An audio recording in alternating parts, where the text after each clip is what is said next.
Fredbear Company, evening.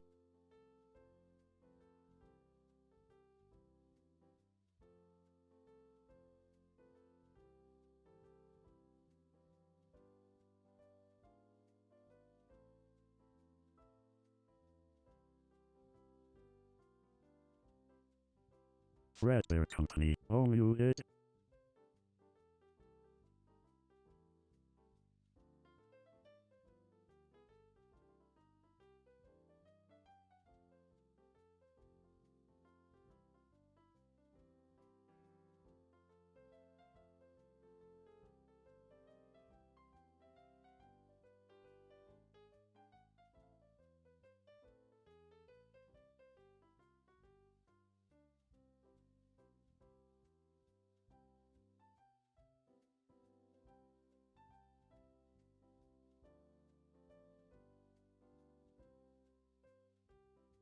Stream elements. Balloon Zetan is now live. Streaming science and technology. Learning balloon math by figuring out how to fly holiday items.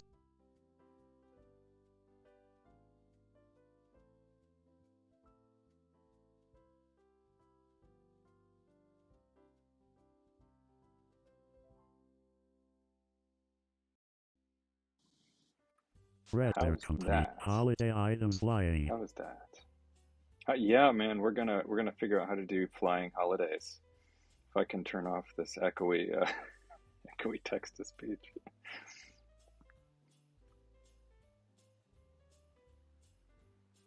Monitor off. Okay, let's see how that that audio sounds. All right, this is great. Good to see all of you people here. Yeah, make sure my chat is visible here. All the items, yes. Minimize that. Okay, so what I was thinking is a couple of things.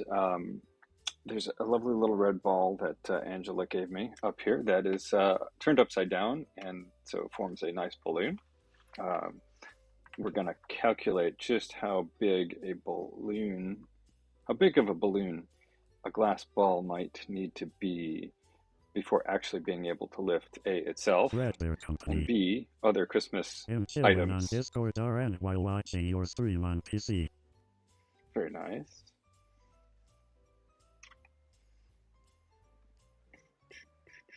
Let me know if the audio is too loud or too quiet or whatever.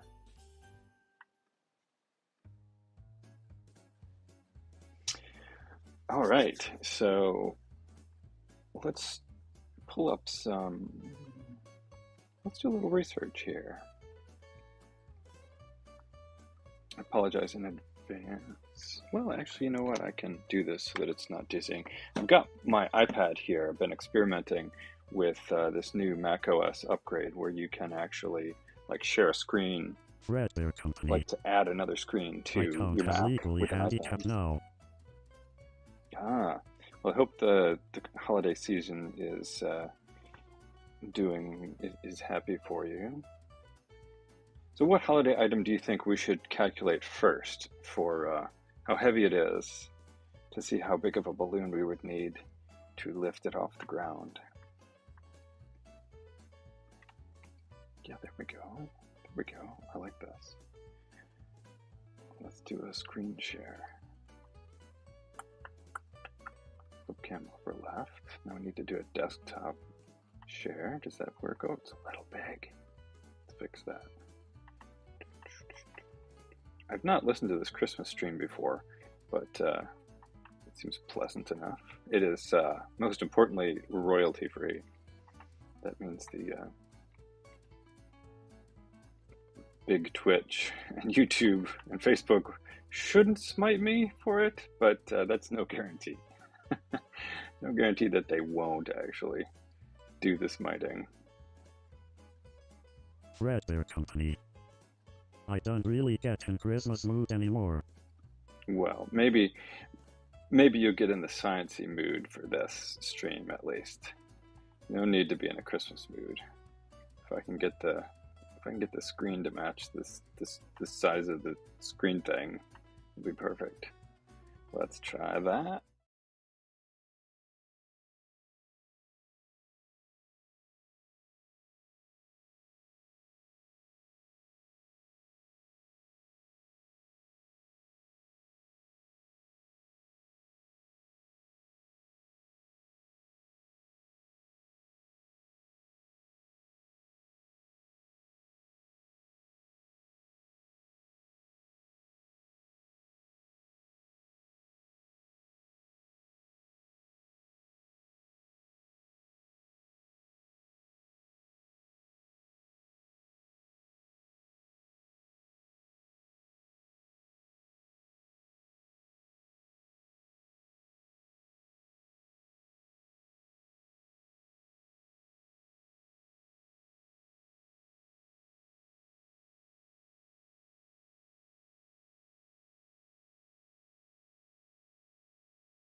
Red Bear Company. I need to drink 3 bottles of vodka to get drunk. For a weird reason I can take out very good.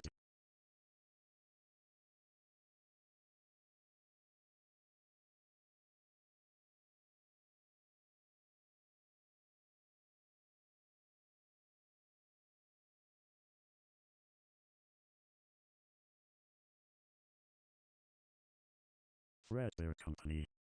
Music.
This is too confusing. I'm going to stop doing studio mode. Okay, let's just go directly there, and I'll edit on the fly. Oh, well, there you go. You can hear me. Let me add in the music, the background music, for Christmas, for holidays. Hanukkah and various other holidays are quite welcome. We're going to see how... Red Bear Company. Well, seems like I gotta go again due to my boyfriend saying he wants to watch a movie with me, so... Bye, basted. Bye, Fred Bear Company. Hope you have a fun movie tonight. Take care. Oh, my text is wrong. Oh, all the things need to be adjusted. Let's change that text at the top to something that represents things we're doing, right? What's up? That's what my text is named. Doing. Let's make xmas. Let's make holiday balloon. Figuring out balloon design. Figuring out How to fly, colon, glass ornaments.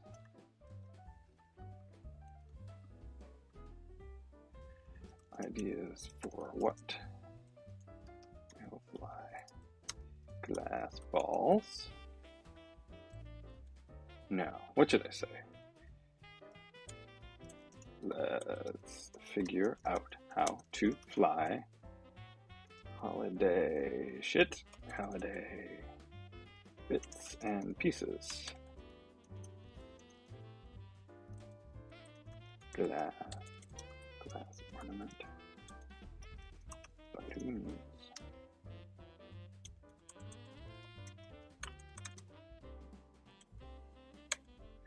Okie doke. That's perfect. That fits very nicely, doesn't it? How bad is the audio on Safari on the music?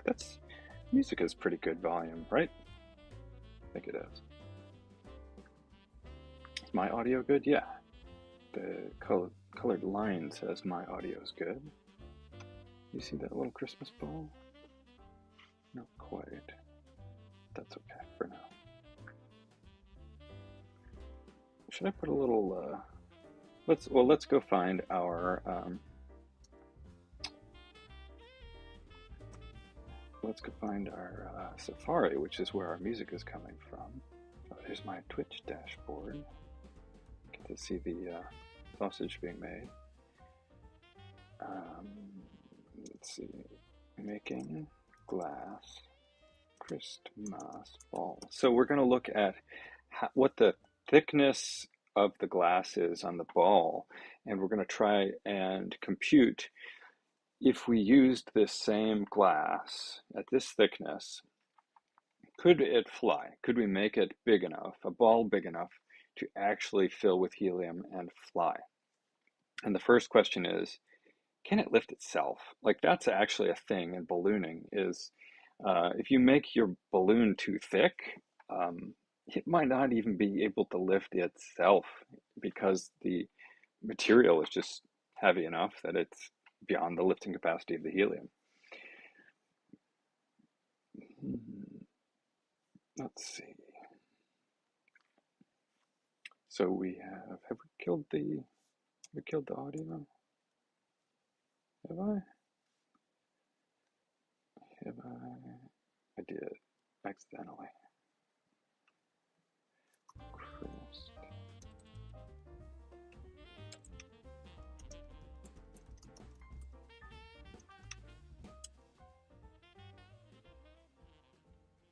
Okay, so let's do videos. Made in China, of course. Glass ball manufacturers. Production of handmade Christmas baubles. Glass Christmas ornaments. Oh, geez, not this commercial crap. No cable TV shows. Not for us. Feel free to say hi in chat, by the way.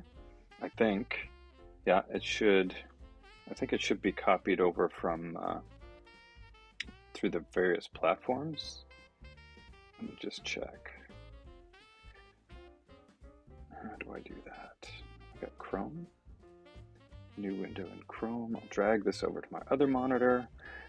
Log into Restream. Yeah, I'm doing as you can probably see in the corner over there, I'm using Restream to relay my signal, what do you call it? Stream to multiple services like Facebook and Twitch and YouTube. Let's see. So Restream says I'm live. That's good. You just have to check sometimes. Make sure that it's actually being able to communicate with the other services, because Restream also forwards your chats all to each other. Though I can't do it to Facebook, but it does it from Facebook. So if you're commenting on my Facebook post, I should be receiving it in here. Does it say it's all connected? It says Facebook is connected successfully, so yeah, you should be able to hear you. Sometimes Facebook kind of drops off the connection list. All right, let's go see the balloons being made. The glass, the glass being made. No, those are plastic. We don't want shatterproof. We want good old-fashioned, smashable glass balls.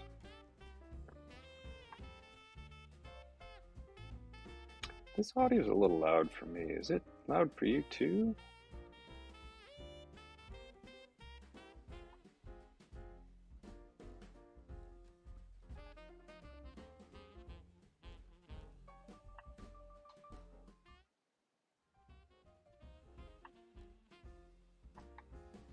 I'll leave it there. You let me know if that's too loud, okay? So yeah, feel free to make comments on Facebook, say hi in chat on Twitch and YouTube.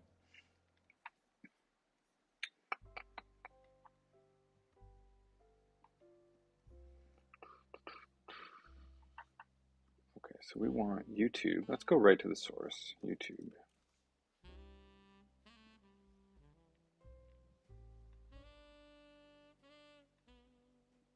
You like my blocky snowflakes?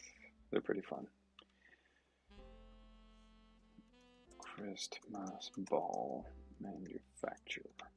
Because what we're going to do is we're going to use the density of glass and the thickness of the glass ornament to compute the weight by using the surface area of the thing. So you take, let's see, density times surface area times thickness, and you get, your surface area and your thickness computed will give you the volume of your whole shell. And then the density, you're just multiplying times how many grams per volume. That will give us the weight of a whole balloon. Let me check on something here. Somebody's pinging me. It might be to get on stream here.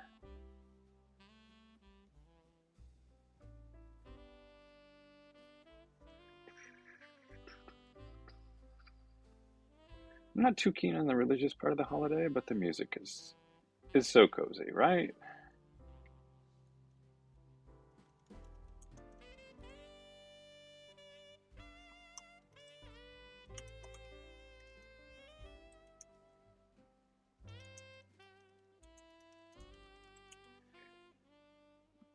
Yeah, so we might have to stick with how it's made. We don't want to make them ourselves. We just want to know how the great companies make them. Not with newspaper. Shout at me if I'm missing. Wintergotten. He's cool. Yeah, this is not productive. Let's see, Christmas glass ball manufacturing technique. We might have to resort to Wikipedia. We don't want hand blow. Hand blown will be too thick and too heavy. We need the optimized, machine-driven, mass media glass balls that are super thin optimized.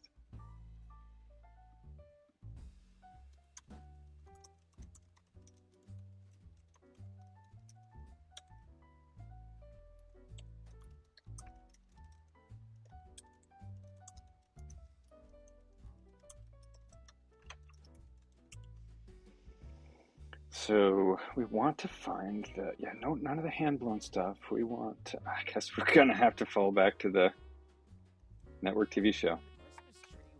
All right, we'll kill the jazz. No, that wasn't the button that I wanted. Let's do theater mode. Play. People develop creative ways to decorate the tree with as much light as possible. Of course, you hear that? lights are used from candles to light bulbs. From the popularity of Christmas trees in the mid-1800s to World War II, Glass ornaments were an invention, That's and too cottage quiet. industry was still in Europe. Recently, exclusive designers have created a demand for Oh, this extremely is such fluff. imaginative and colorful decorations. This is such fluff. Guys, welcome to another We don't illustrated actually need to video hear on the these channel. people. How's it made? Before jumping to the video, if you're new here, No. cottage industry. The color Here we of these go. early decorations mimic the color of the colored sugar used to decorate the candies of previous You know what? I'm generations of just trees. gonna mute this dude. I think the music was better than him. Okay, so glass blowing. You see smooshing. But this is, again, this is blowing by hand and smooshing in a mold. That's going to be really thick. That's not going to fly, so to speak, as a balloon.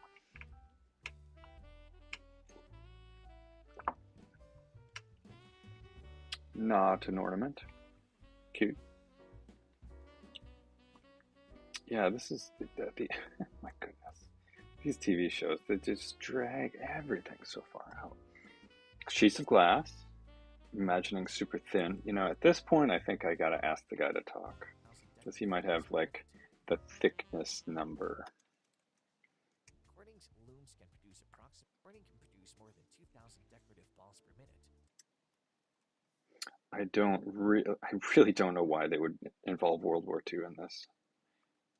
Corning specializes in production of light bulbs. It uses a belt machine to flow molten gas through countless molds. This machine was developed in 1926. By There's no adapting to reason the for this glass sheet video. required This for is hilarious. decorations, Corning can produce more than No 2,000 reason for that. decorative balls per minute. Corning's looms can produce approximately 100 million So, 2,000 balls a minute. I bet you can't do that. decorations per year.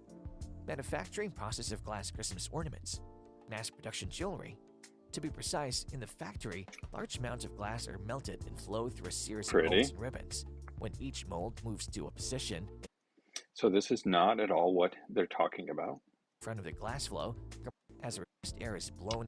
I'm just really looking for a number. Like, how thick are they? Like, I imagine the show might be want to wow you with how super thin these are. The mold to force the glass to uniformly form the shape of the mold.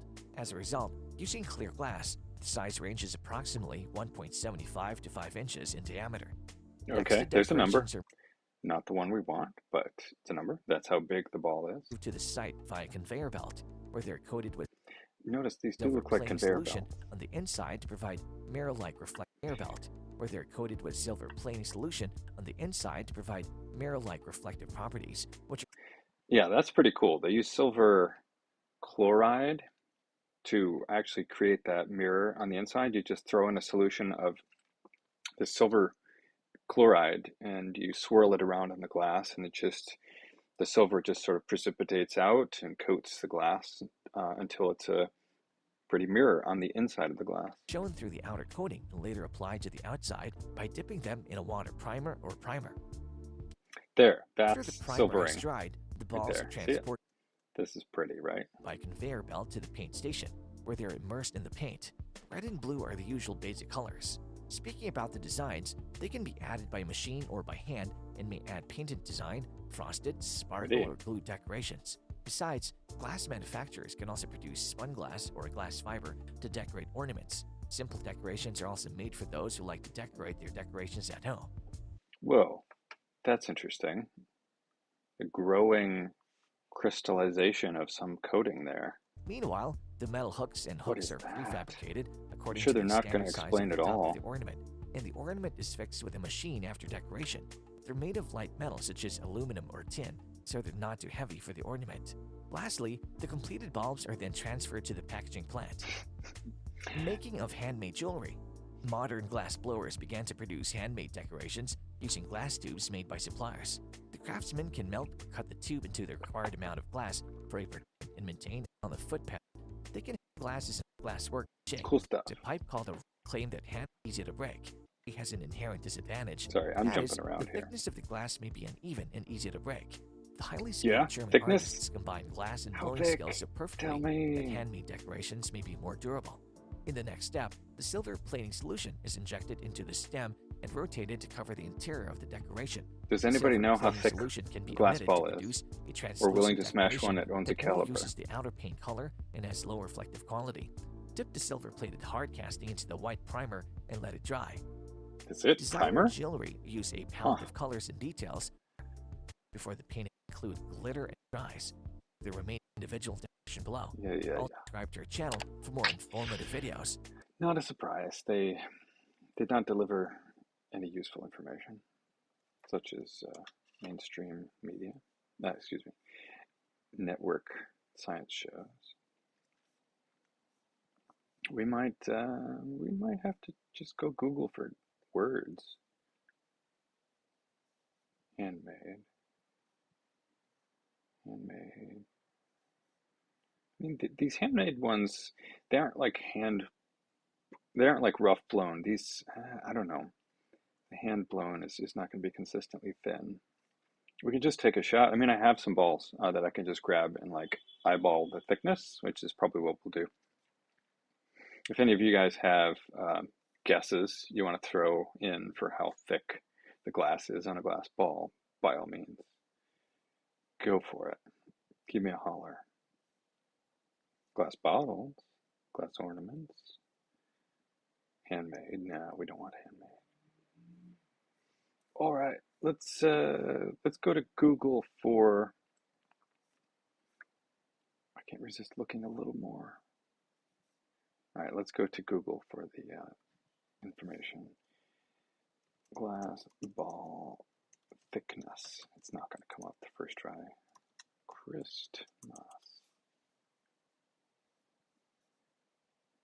What is a 100 millimeter ornament? Oh, that would be this big. That's a fairly big one. How it's made. 6 centimeters. Flynn Scientific. Oh, that sounds sciencey. Pesky Effie, hello. Pesky Effie, hello. How are you doing? Good to see you hop in. We are currently trying to figure out how thick glass balls are. Glass balls, not brass balls. To try and compute how heavy the glass is per surface area. I guess, oh, you know what? We could also just we could weigh a whole ball and compute Pesky Effie, its diameter. okay. I'm trying to get my office a little less wild. Pesky Effie, oh nice. That makes sense. Well, enjoy lurking. I hope you have good progress and with your science background noise.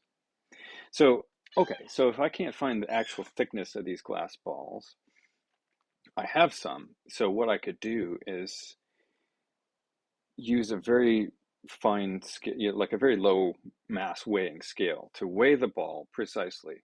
And then we could measure the surface area of the ball.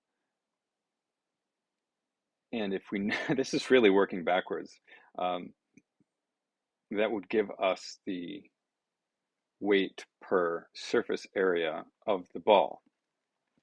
And if we know the weight per surface area, we actually don't need, we don't need to know the density of the glass because the weight per area is what actually matters for the balloon calculation. And if we already know the surface area and the total mass, we can find out how much mass there is in like 1 square centimeter of that surface. So I'll give this paper a scan through. By the way, this is a really cool process, and it's the one that we just saw in the video of how to silver the inside of a Christmas ball. I'm not going to go into the details, but oops, sorry. This Restream chat is very, very buggy on macOS Monterey. Okay, so this was a lovely little lab experiment that I recommend. Maybe I'll do it later for you guys. I think I still have the chemicals to do this. I might have thrown them out. I had them around for years, and they were just causing the Ziploc bag to turn silver on the inside. The bottle was leaking. Okay, I'm going to go get a glass ball, and it's in my scale. I think I've got my gram scale, which is for measuring balloon things, not drugs. Thank you very much.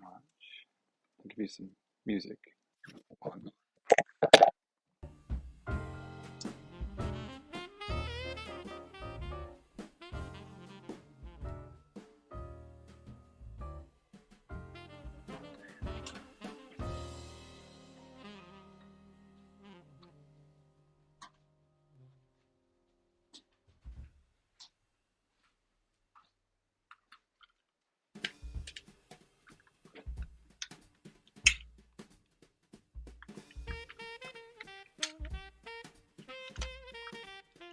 Okay, got my scale.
There we go.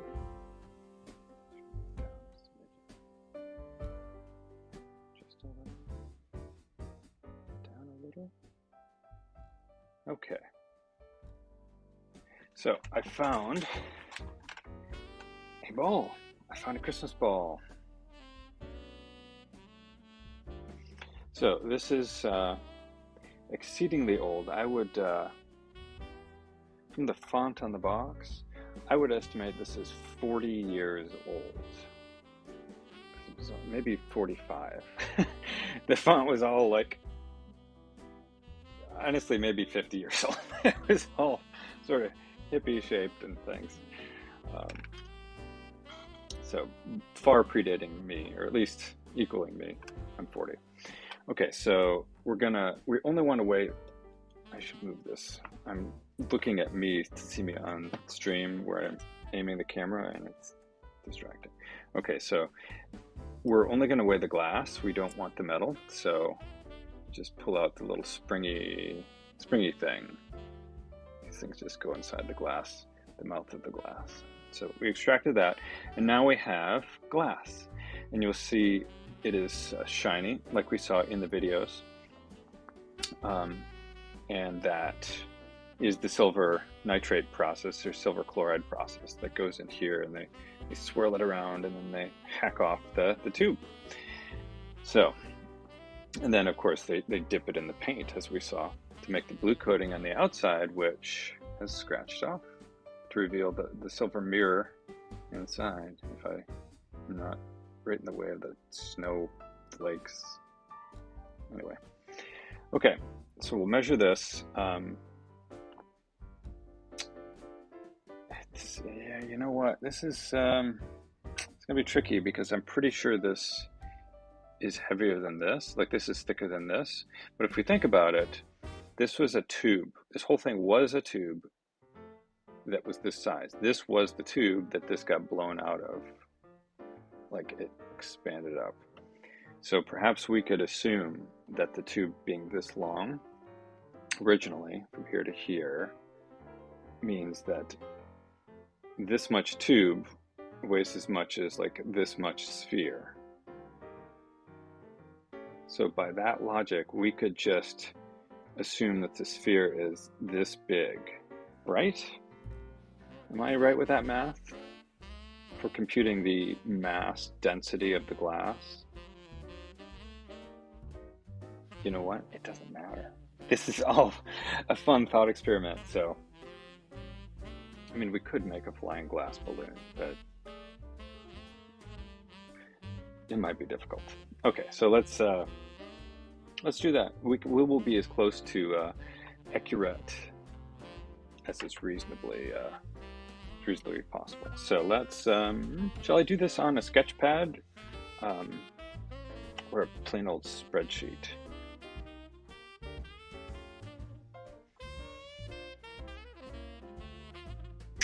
Let's get.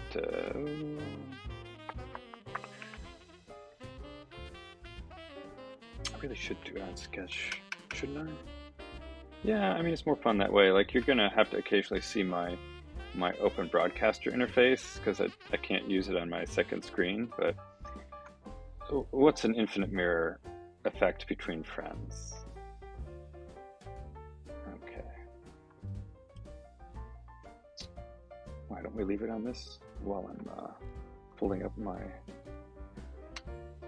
sketch thing? Xavier Midnight, is this a precursor to flying physical balloons? Maybe. Maybe it will be reasonable size that we could actually blow a glass balloon.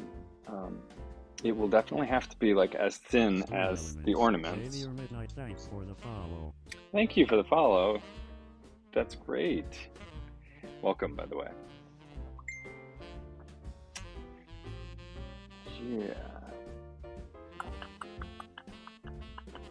Okay, so I'm going to set my sketch thing up. I'm going to rearrange my windows so that all kinds of crap doesn't appear on the screen.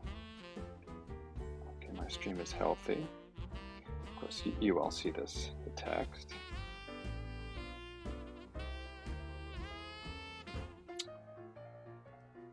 Stream elements. XMIKEY2020X, thanks for the follow. That sounded weird.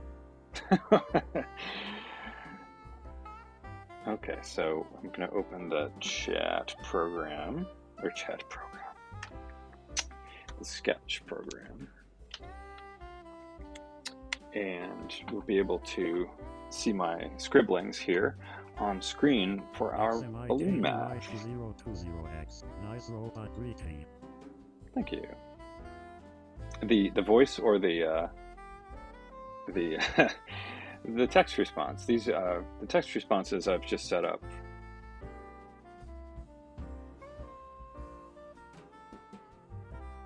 Okay, let's see if I can. I'm going to bring up the sketchy thing, and let's configure the Mac to suck in the screen from the iPad. Oh, too many things on the desk. Okay. Hey, you get to see how the pudding is made here. Do we already have it in here? No, I don't think we do.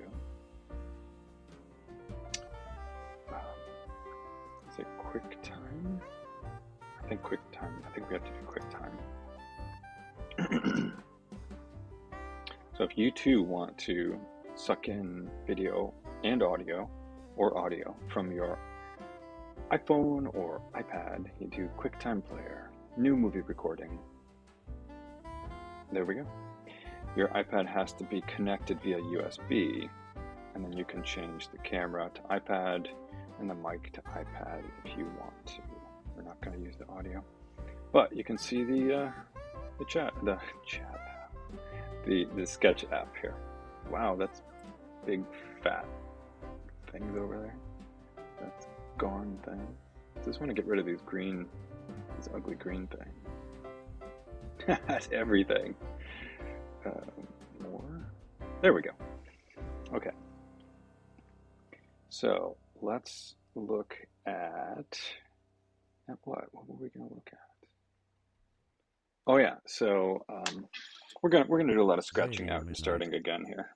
What are you going to use the iPad for? This. So like.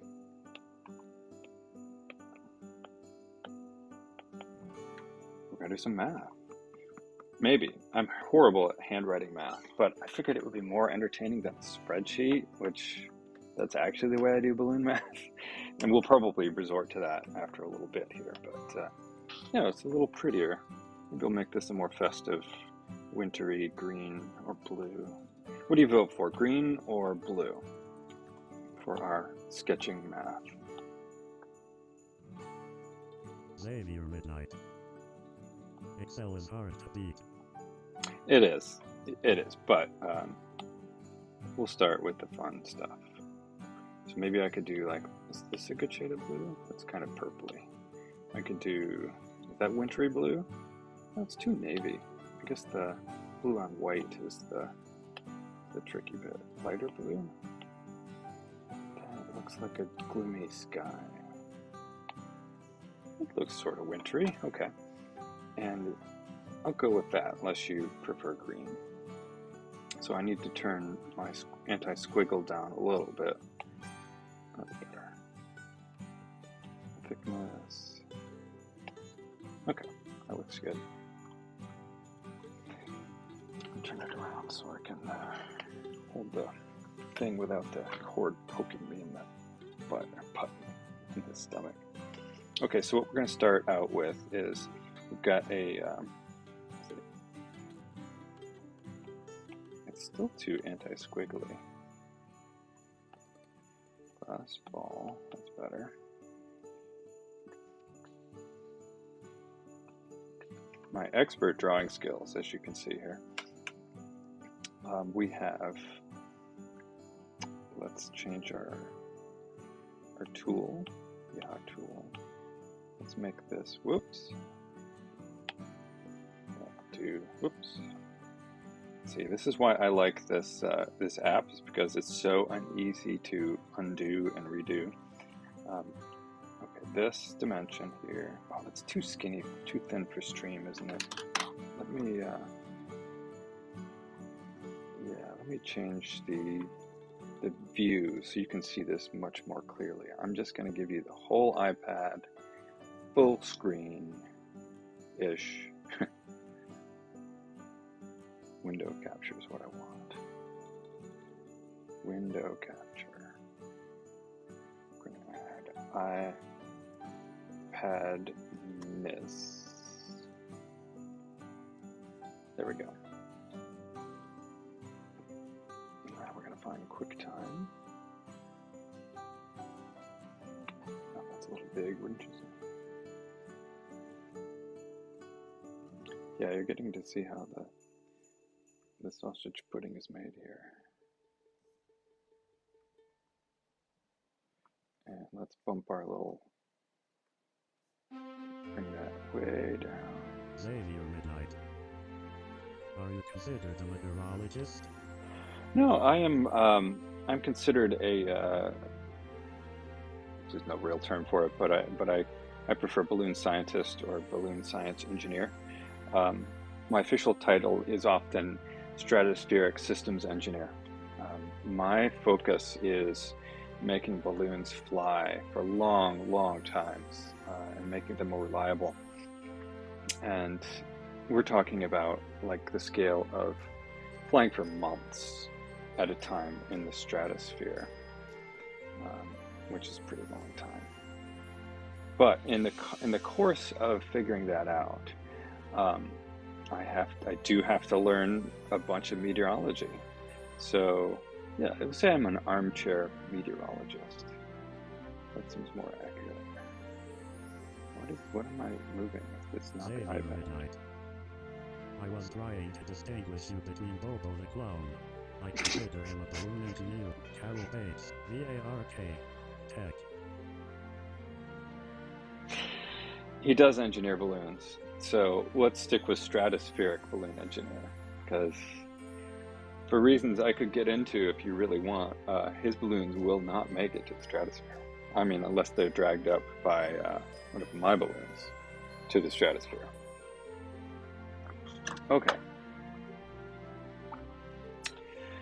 Let's, I have turned everything sideways and it has not followed. So let's, there we go.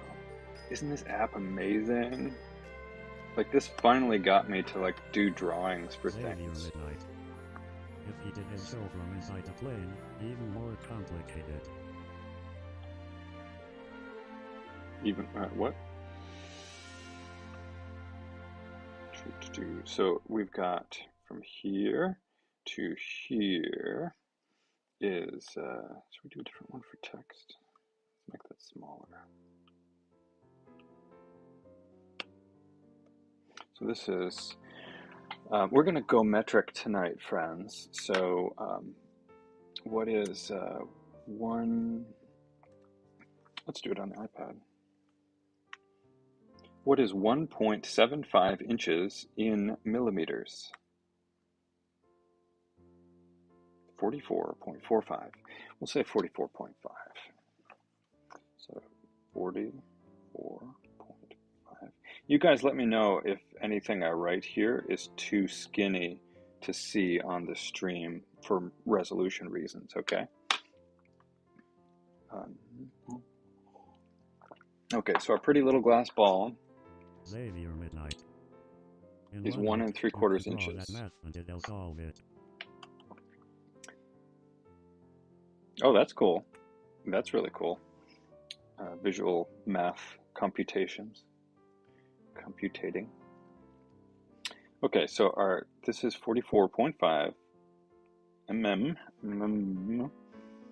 And let's go ahead and weigh it. By weighing it, we will know technically the density of the ball, which is density is mass over volume. Let's write that down. So I'll use a D, although the proper letter for it is a rho, which looks like a really lazy P, but we'll just use like lay people number or letters to remember easier. Density equals mass over volume. So that requires we know mass. And I've got this little scale, which I've been using for years for balloon stuff. But sometimes balloon payloads have to be made pretty light. But I think it's out of batteries. So let's tear them out here. Let's take them out. And grab some more. My convenient bag of batteries right on my desk. I was just waiting for this opportunity. Of the same brand. Shitty capacity, apparently. Okay. All right, stream, does it work? Or is it just broken? This might actually be broken, which would be very sad. Oh no. Well, I mean, I got 12 years use out of the thing. Can't really fault it. This thing is repeatable to 0.01 grams. Fabulous. Now I want to take it apart and figure out why it died.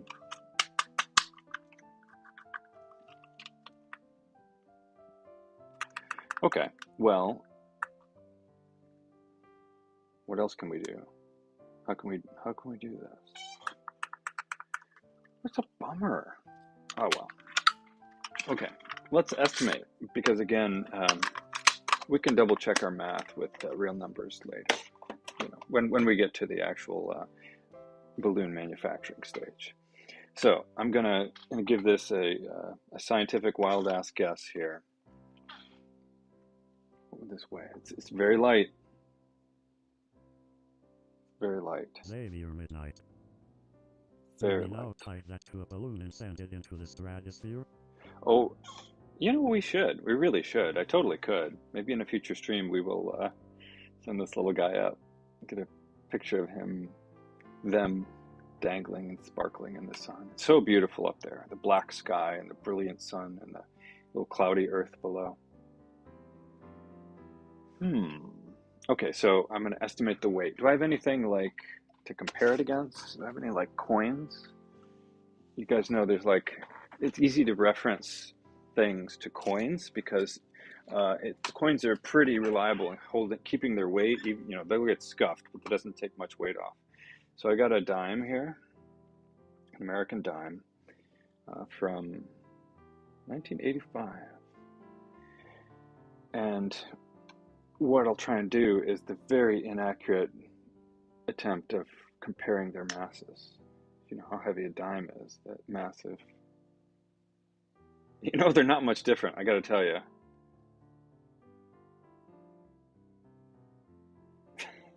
They're not much different. You know, I mean, it's hard to feel the weight even of a dime. Right hand versus left hand is so difficult. Well, that's, yeah, we'll switch them around to try and combat that.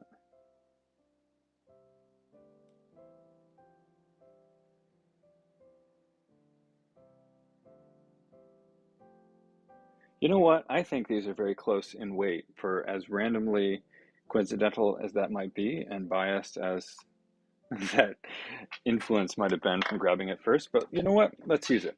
Let's go with the mass of a dime. I'll go ahead and look that up. You guys feel free to, let's ask Siri. Maybe she can Wolfram Alpha this shit. What is the mass of a dime?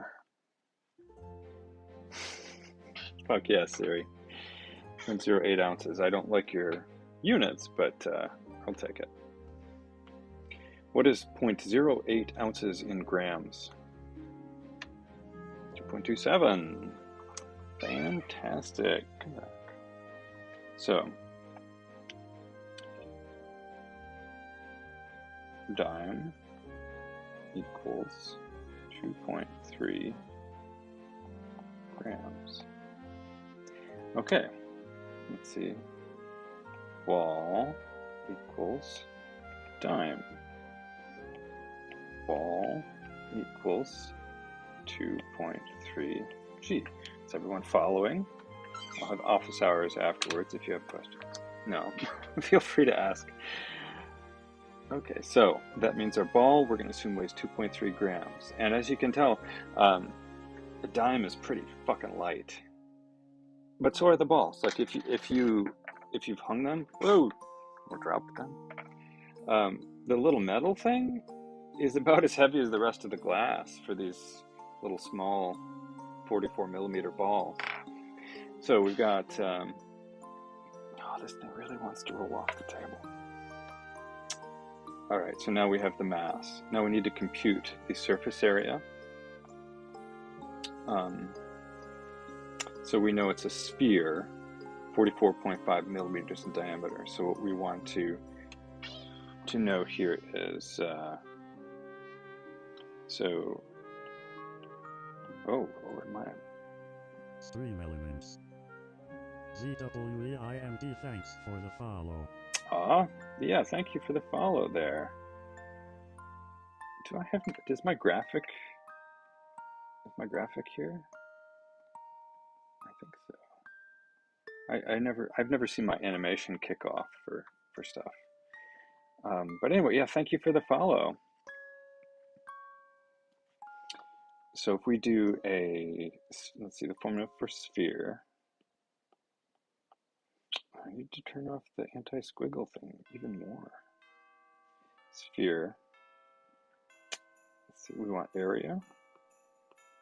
The area. So I don't know what the formula is off the top of my head. Actually, I probably do. Is it, let's see, pi r squared is the surface area of a circle, right? Pi times radius squared. Yeah, that's the surface area.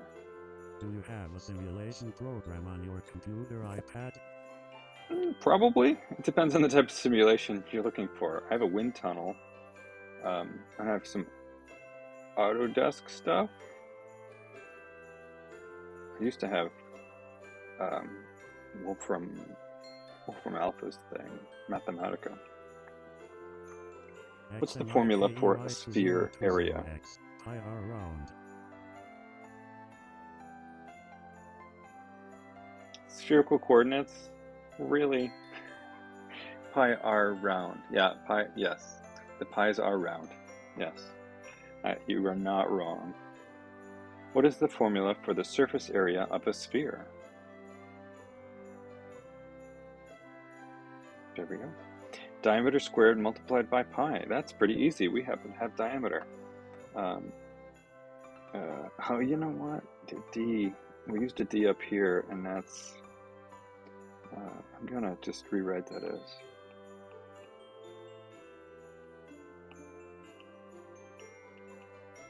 density. Because we're about to use a D. Diameter equals, I forgot the formula already. What is the formula for the surface area of a sphere? Diameter squared multiplied times pi. Diameter squared times pi. A equals, right? Yeah. So we have 44.5 squared times 3.14159. ZWEIMD. Are you grown up? No, but I could be. If you give me enough money and rainbow balloons. ZWEIMD. You. Hey, thanks for coming over, Zhuai, from Freckled Science's stream. She's got such an awesome vibe going over there. Really cool science. Her style has been influencing mine slowly over the past couple of months to be more fun. So this is, let's see if Siri can give us the hand here. What is 44.5 squared times pi? She's not going to do this. Wolfram Alpha. When it's through. Starts out with a lawn chair and birthday balloons. They do. I could help you out with the calculations if you need that. And also, you want to make sure you get pure stuff, the good stuff, the good helium, because that party balloon store shit, that's crap. That is low-grade bullshit helium. That won't get you anywhere in a lawn chair. Okay, so Wolfram Alpha says down there that our area would be 6,221 square millimeters. Thank you so much, Siri and Wolfram Alpha. So 6,221 millimeters squared. Hey, Mikey. Okay, so that's the area of our ball. One ball. You see, Freckled Science reminded me of the shiny balls. That's what inspired my stream tonight. Yeah, you really might need to bring hand warmers though, because it gets cold and the trigger finger you have trouble with. And also the pumping, you probably want to make sure you have like an electric. Do they make electric BB guns? I mean, compressed air might work, but due to the gas law, the compressed air will lose pressure as it gets cold. So this is that. So now we know the area, and we know the mass, the dime mass. We got a dime ball here. So the question is, now we've got the two components. Nope, that's not the right thing we're going for. I feel like this topic could be a secret stream. Which topic? The BB gun? Oh yeah, we'll have to do that, definitely. Human-controlled descent via aluminum webbing covered transit vehicle. Okay, so I've lost my trains of thoughts. I think that means I need another drink of Irish Green. It's almost gone. Okay, so what was I saying was the way we were going to do this? I've been having too much fun talking to Siri. We know it weighs 2.3. We know the, yes, we're going to find the, is it areal density? We know 6,000 square millimeters. It weighs 2.3 grams, which means we divide one by the other and get a cool answer. Wow, I'm losing the train of thought. Did you calculate all that mentally? No, I asked Siri for every single answer. Every single number on this page came from Siri. Well, except that one, which I got off the box of balls. See, the modern internet age is so great, isn't it? Okay, so we want the mass of the square unit area. Maybe I should have had one less drink of Irish Cream. Okay, so we want to find out what is the square millimeter weigh of this glass, of this very pretty glass ball. Do you need to cite Siri on all research papers? Oh, that's a good point. I probably should. I should probably put a little, let's see. Here we go.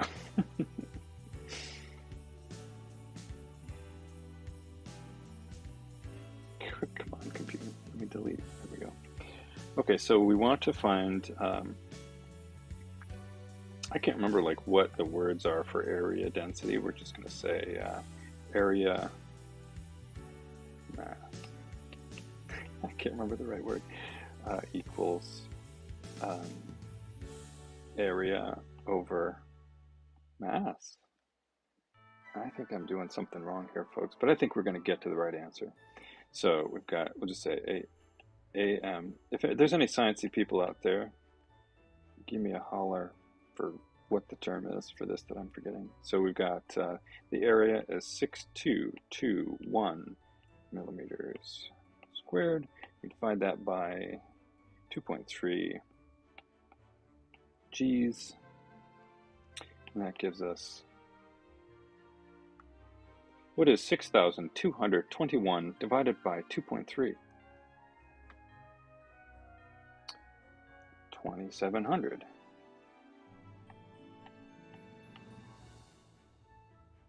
Yeah, I did that in the wrong direction, didn't I? That gives me how many millimeters per gram. Let's undo that. Pretend I didn't do that. Just this is what I love about this fucking program.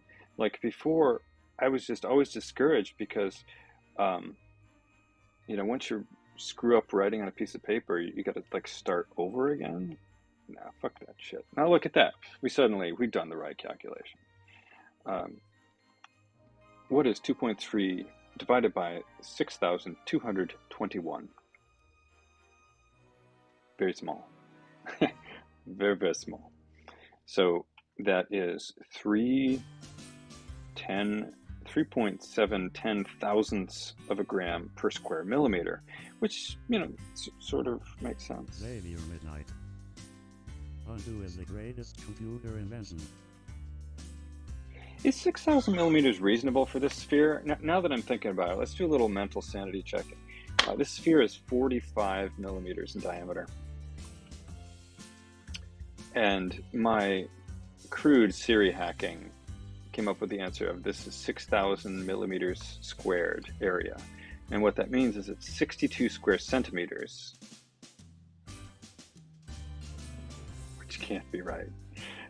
Like if that were laid flat, or is it right? 62 centimeters squared would be 6 centimeters by 10 centimeters, like that much. Yeah, you know, maybe close enough, right? Easy to pour in or displace.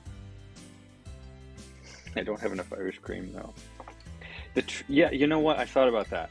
I did think about that. If I had a good graduated cylinder, I could totally do the displacement of this ball, of the glass of this ball, which is really the answer we need. Is what is the thickness of the glass?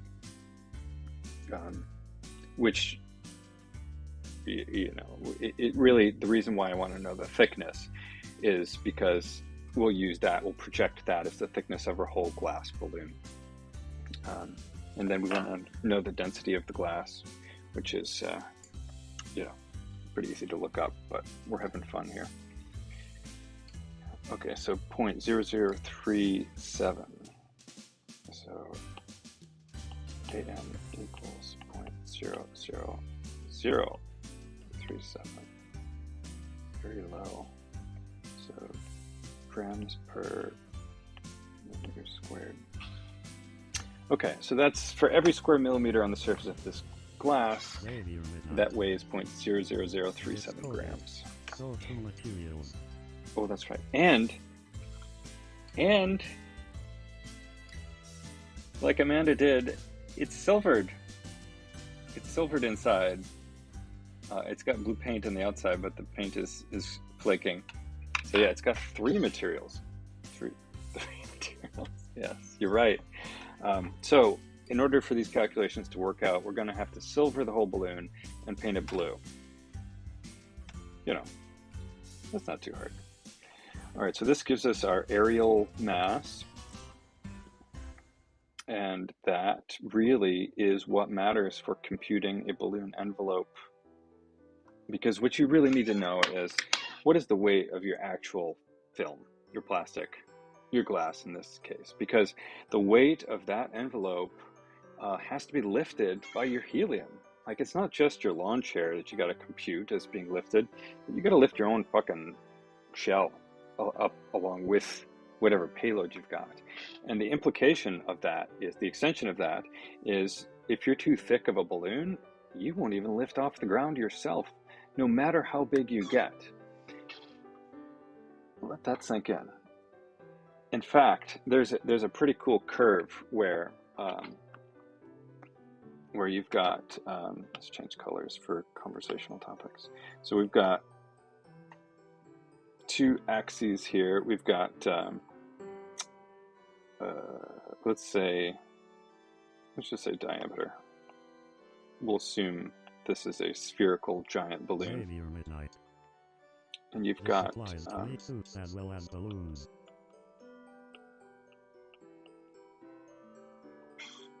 meat suits. My brain is not making the connection, but feel free to provide it. So we got lift force and diameter.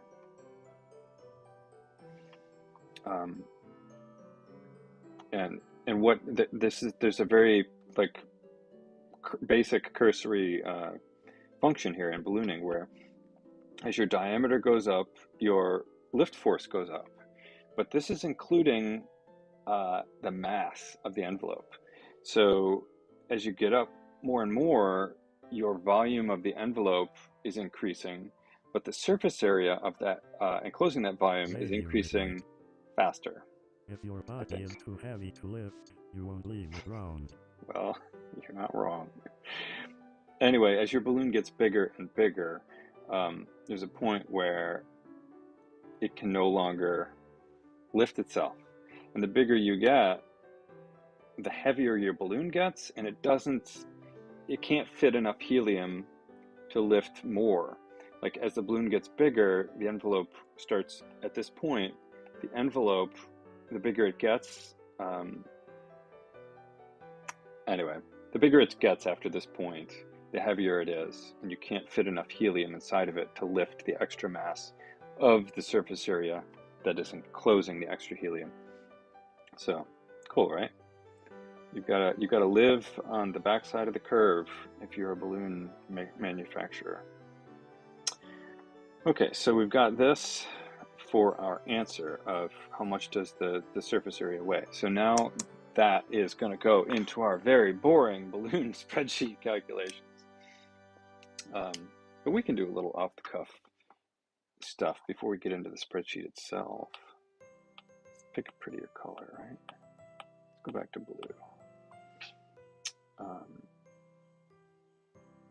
me close all those things. So what we want to know is, we want to know buoyancy. Like, we want to know lift force. In order for a balloon to float, the lift force has to be greater than the, don't fail me now, it's not mass force, Jesus Christ, it's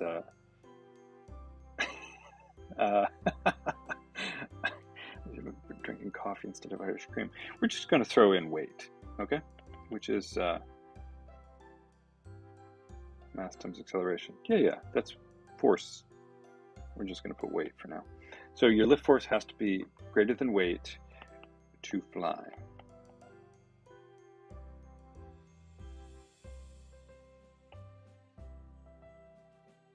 Oh God, I'm not good at writing on the blackboard.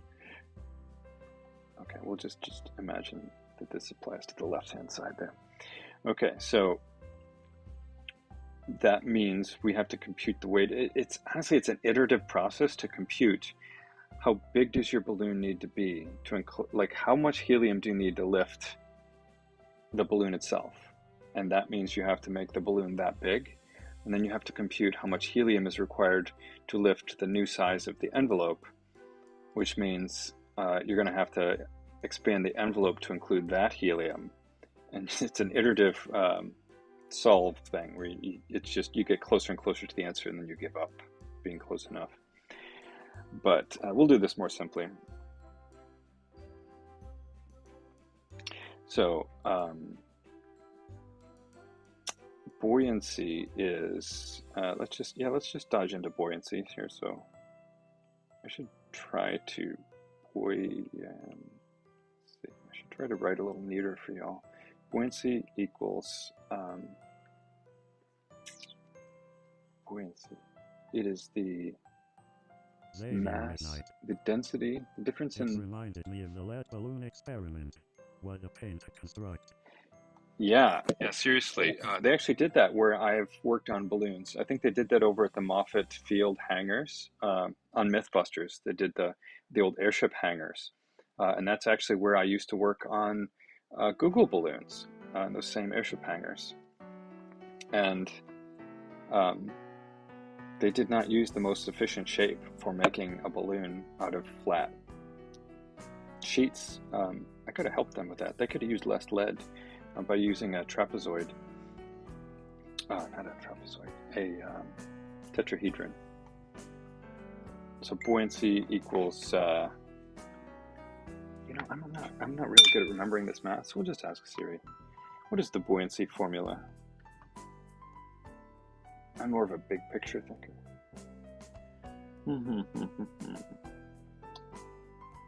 Wait, oh yeah, okay. So it's weight of the fluid displaced, density of the fluid multiplied by the submerged volume times the gravitational acceleration.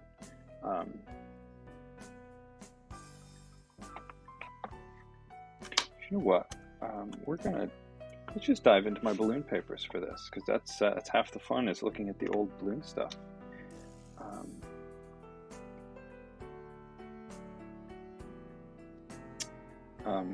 And my archive program needs reactivation on my new computer. No fear, we have, I have the Stratospheric Ballooning Handbook to give you all a little peek at the coolness here. So let's open a new window. Xavier Midnight. I'll just dive into my balloon papers. Again, only you and Bozo the Clown can say that. I cannot argue, cannot deny window capture. We'll say preview. Preview. 1975, the Scientific Ballooning Handbook is in your face. Here we go. A little smaller.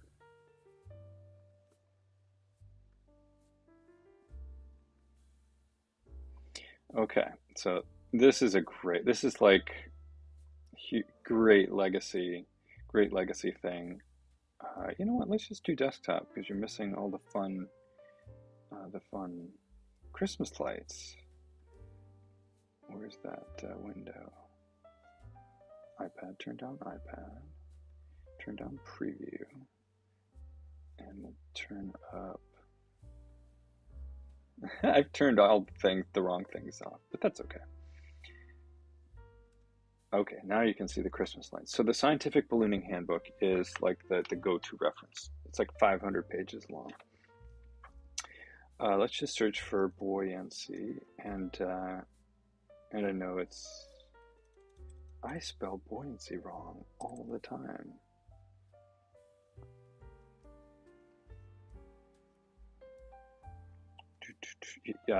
If you can imagine, there are a lot of matches for buoyancy in this environment.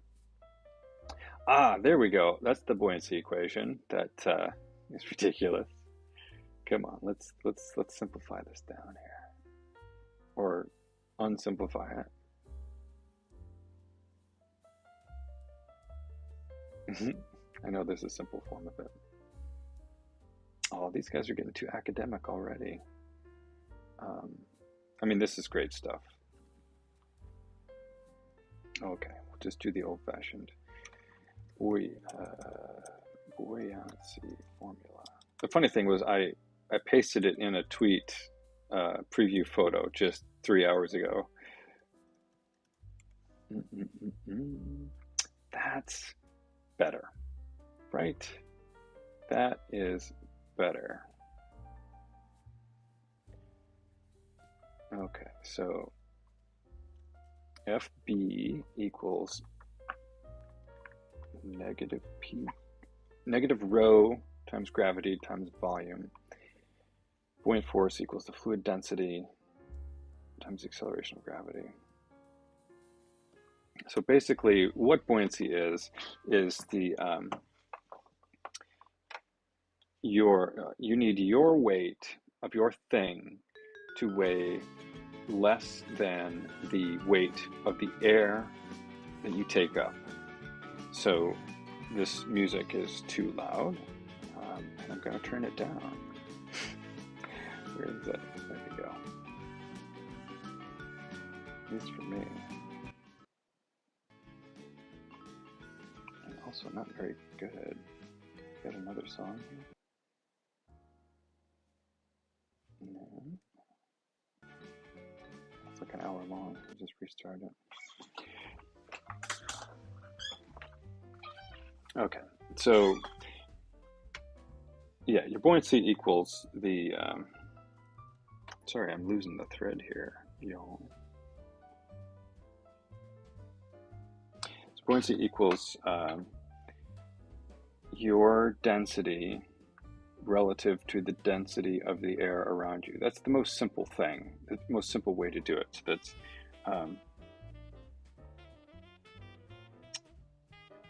no, let's see, your mass volume. Is that right? I think it's just your mass. Your mass versus mass of air, there we go, of air that you displace. So the point is, if you are as heavy as the amount of air that would have been there had you not been there, if you're the same mass as that much air, you will float level. You will have neutral buoyancy, so to speak. And of course, we know that air has mass, and we can look up how much mass that we have. So, and this is actually the buoyancy. Let's see, it is the buoyancy force. So, for example, we could. We don't know the thickness of this darn thing. We keep going back to that. But you know what? We can get the thickness. You know why we can get the thickness? Because we know the density. No, sorry, skip that. Let's. Where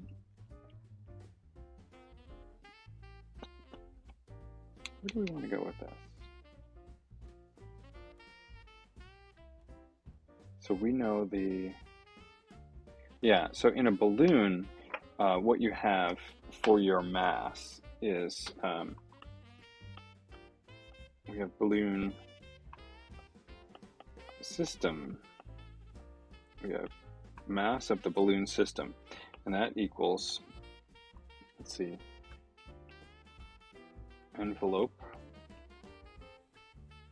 You know, I'm like, what do you call it? Like, I'm retroactively remembering to do like mathy terms, like mass of envelope plus mass of lift gas.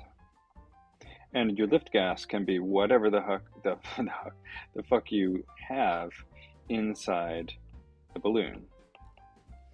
So these two things will add up: the mass of your plastic or your glass and the mass of whatever gas is inside, presumably helium. And that then becomes your mass there. And then you need to compute how much volume you have to compute the amount of air mass that you displace.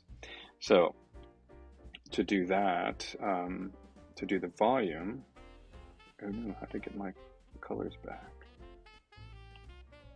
That's close. So to get the we in a system this big, we will ignore the volume of the glass of the membrane itself. We'll just say volume balloon system equals volume of envelope. We'll just, it's kind of vague. We'll just say volume of,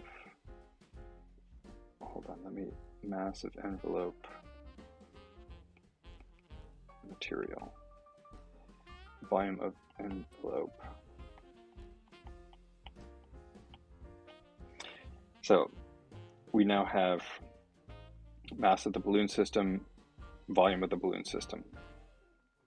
And so, for example, we could do this calculation for our glass ball. So let's do that. Let's see how far our glass ball is from flying right here at sea level. So we know the mass of the. Let's go down the. Can I like? Oh, I can suck a color, can't I? No, that's not doing it. Oh, it's a thing. There we go. That's cool. Never did that before. So let's do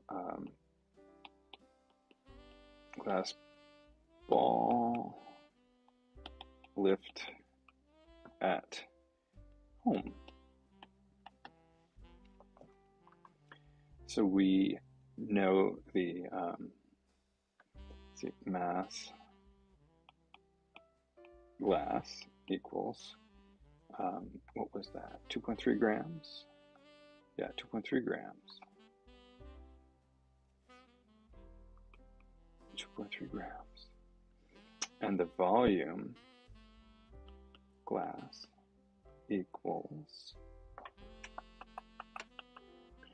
volume we computed to be, that's area,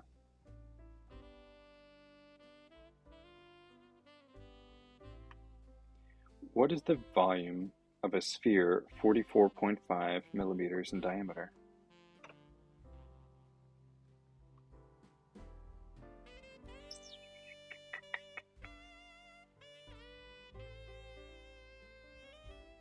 I'll just do it on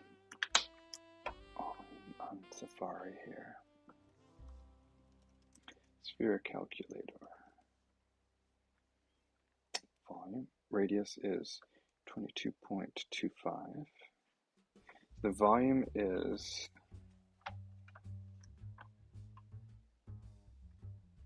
really?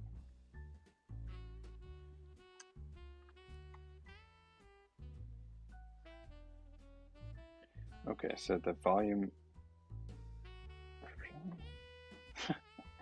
that seems huge. So it's saying, Google's saying the volume for a 22.2 radius sphere would be 46,000 millimeters, but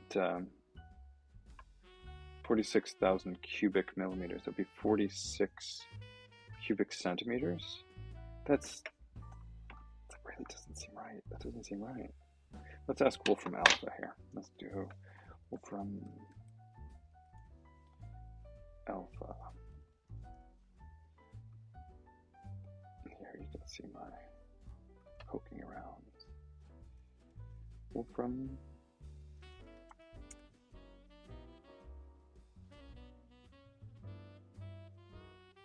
sphere volume.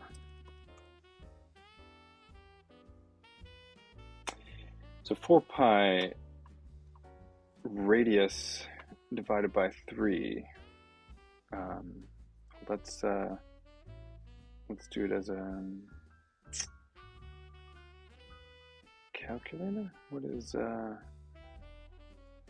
volume calculator? Radius 22.25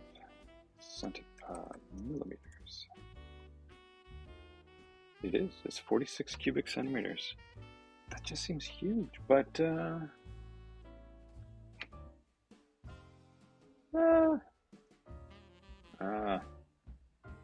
Radius of 22.5. Yeah, that's about, it's less than an inch. All right, Wolfram Alpha, I'll trust you. I'll trust you. 2.8 cubic inches, that sounds more like it. I guess I'm just not too, yeah, 46 milliliters. Okay, that I would agree with. That does look like about 50 milliliters. So my just sense of 46 cubic centimeters was off. My metric sensing. So let's go back to the old iPad. Okay, so we've got, let's see, 46, 123 millimeters cubed for volume. And that means our density equals mass over volume. So density of the ball equals 2.3 grams over 46,123 millimeters cubed. And so that means our density of our ball equals, what is 2.3 divided by 46,000? Is 46 the right number?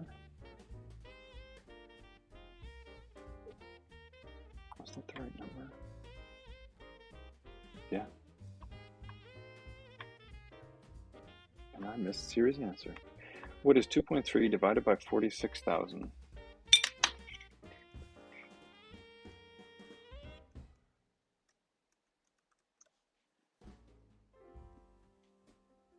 Yeah, how's that audio for you guys? That Christmas music audio? Well, it's a little high for you too.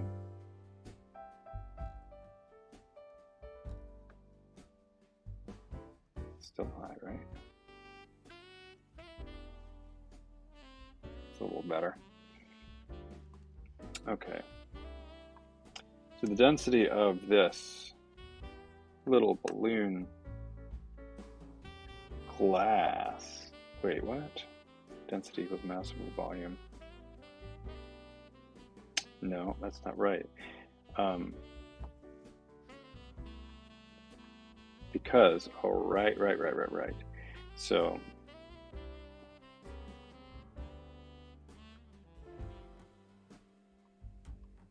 we aren't ready for this.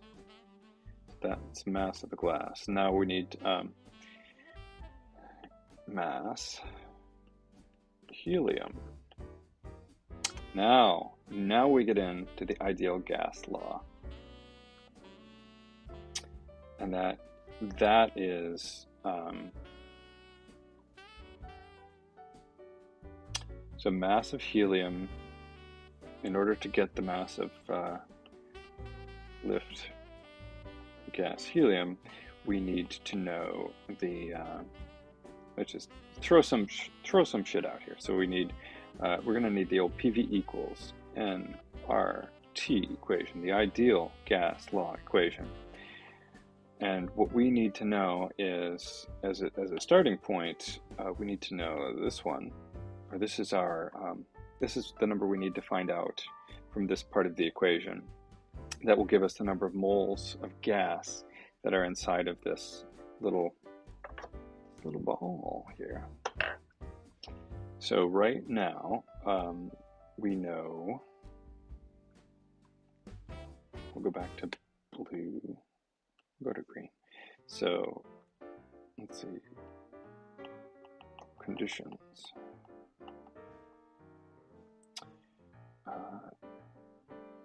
Oops. Let me try and write a little cleaner for you guys.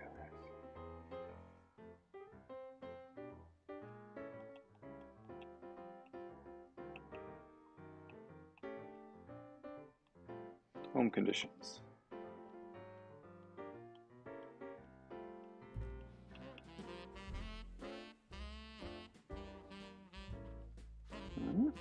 Pressure. Temperature. These things are like what this this formula like rules the world of the balloonist. PV equals nRT. In fact, let's separate these out from the other stuff. So our pressure at sea level is, we'll just say it's 1 bar. So that's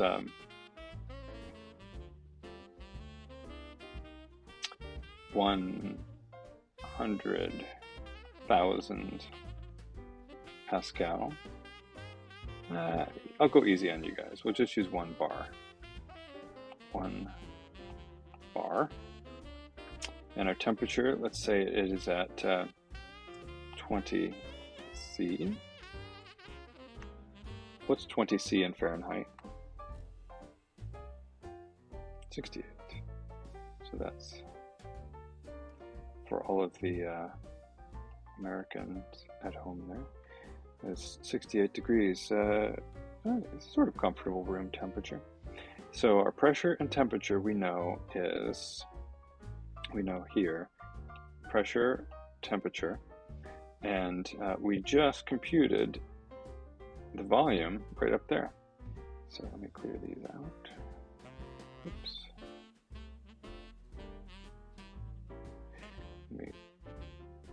All right, so now we know. I need to save this color. So now we know. Let's rearrange this equation here. So we've got moles on the correct side. So we want. We'll just do the algebra real quick. So we've got PV over N equals RT.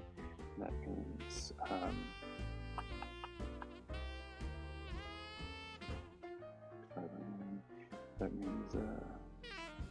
oh shit! You know, this is embarrassing. Like algebra, I use the PV equation all the time.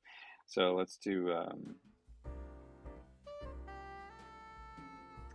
N equals RT over PV, right? Is that right? Jeez. All right. Let's use Wolfram Alpha here, shall we? No, I mean I should be able to figure this out, right? Give a holler here if you remember how to do this basic algebra.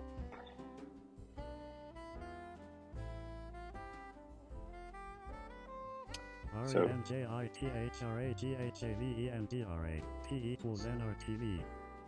Thank you. Looking for the N. So it's N equals RT over PV, right?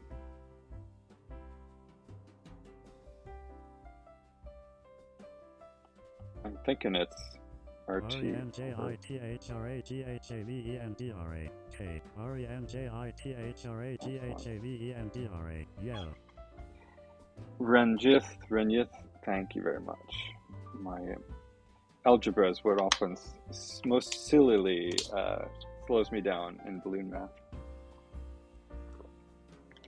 I should just have all the forms of this equation tattooed on my wrist. Okay, so we want to know the number of moles given the volume and the conditions that we have here. So what we can do here is now write N equals 1 bar times 46.123 millimeters cubed.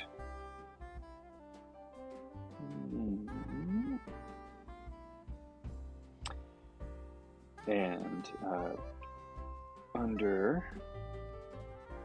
oh, you know what? That's why I don't use bars. Let's see this. The 1, 2, 3, 100,000 pascals because of the ideal gas law unit that I like to use. Let's Google that. The R is, of course, the ideal gas constant. Let me flip you over to my screen. I think one form of it is 8.314. Let's see if that's my chosen units form of it. And of course, the temperature is in Kelvin. It is 273 plus 20, which would be 293, right? 93K. And that's going to be multiplied times the ideal gas constant. And let's flip over to the browser to look it up. Where's the iPad? There we go. Ideal gas constant. So this is really how you do balloon math. 8.3145. What did I say? What is that? That's joules per mole Kelvin. And I believe that is indeed the using the Pascal's unit. It's really damn tricky because constants like this depend entirely on the units you chose. I mean, look at that. Oh no, look at that crap. Like the ideal gas constant. It could be anything basically. If we chose atmospheres and cubic feet, psi cubic feet, inches of water. I mean, it's anyway. That's why I choose. I normally do cubic meters. See, millimeters would have fucked us up. So let's convert cubic millimeters to cubic meters, which I believe this gives us 0.046. Again, my head stores this stuff poorly. What is 46 cubic centimeters in cubic meters?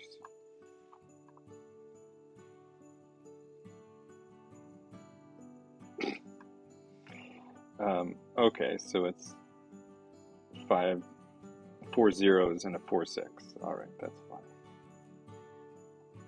Go with there. 4 zeros. 1, 2, 3, 4, 4, 6 cubic meters. All right, now we're in our proper units, our chosen units, my favorite units. So we'll do 8.3. Let's just read it out for as far as we can fit it. 4, 6, 2. No, let's stop there because I'm going to read these numbers. Am I going to read this to Siri? That would be really silly. So let's not do that. We'll just do the math here on. I've never used the calculator on Mac OS 10. So we'll do 8.314462462 4462 times 293 Kelvin. So that is 2436146.14. REMJITHRAGHAVEMDRA 8.314 would do. You can approximate. I know. This is being silly. Yeah, my P.O. box is actually 8.314 or 8314. It wouldn't let me throw a decimal in there. So 100, 123 Pascal times 0.123446. So that's 4.6. Funny how that comes right back to that. So we've got, this is what our calculation we've got now, those two numbers. So the number of moles, drum roll please, equals, calculator, see, that's 2, 4, 3, 6.14 divided by 4.6 equals 529. You know what? 529.6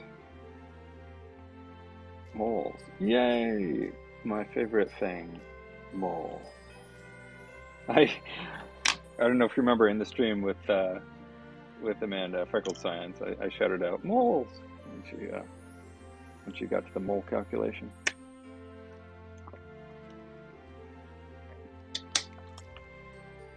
Alrighty, so that's the exciting part. Knowing how many moles of helium you have in your balloon, well, that is the number you do live and die by, because if you don't have enough, you're going down, or you're not going up.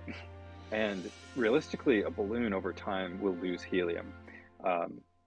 Typically, it happens by soaking through the material through diffusion, but that is hardly ever the primary loss source. Like that, the rate of diffusion is usually an order of magnitude or more less than fucking leaks, just fucking holes in the balloon.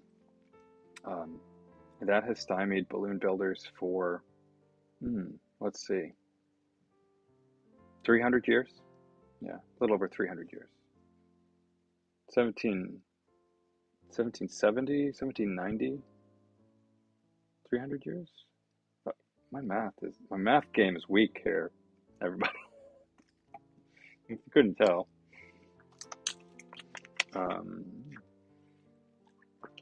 Okay, so now of course we need to compute the mass of this many moles of helium. And the mass of helium is easily Googled because I'm pretty sure it's 4, but isn't this embarrassing for balloonists? But memory is, you don't really need memory if you're not in such a hurry to do computations. So helium mass, it is 4. It is 4 indeed. See, my gut recollections for helium aren't too bad. So now to do our, let's go back to our writing color.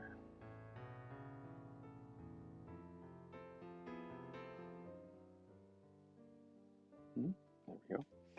So now we want to do mass of the lift gas of helium. We've got, go back to this, mass, lift, gas, helium.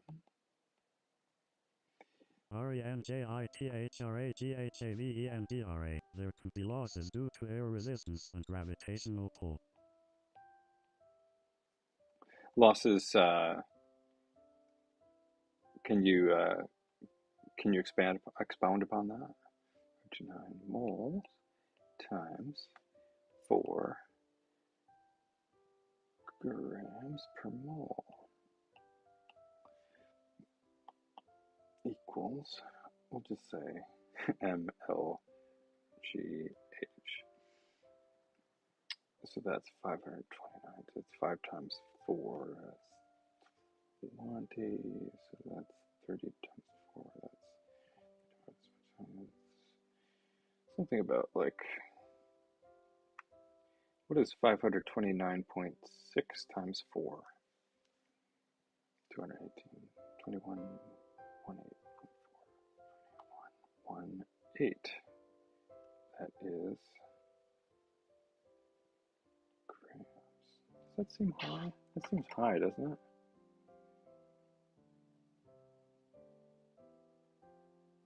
That seems high. 2 kilograms for this much helium. Have I done something wrong? It's entirely possible. So let's just review our calcs. You know what? You know how to double check your calculations? Let Wolfram Alpha do it. Wolfram Alpha. Ideal gas law calculator. Knock it out. We want to calculate amount, moles, pressure, 1 bar, volume, 46 cm squared, cubed, right? Yes. 3. Temperature, 293 Kelvin. Computate. That's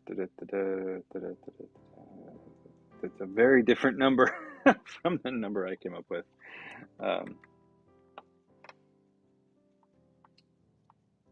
1 bar, 26 cubic cent. I'm sorry, it was a wrong number here, but don't think that was our major error. Yeah, so amount 1.8 millimoles? Geez, that sounds low too. But obviously, this is not incorrect. So we got 500.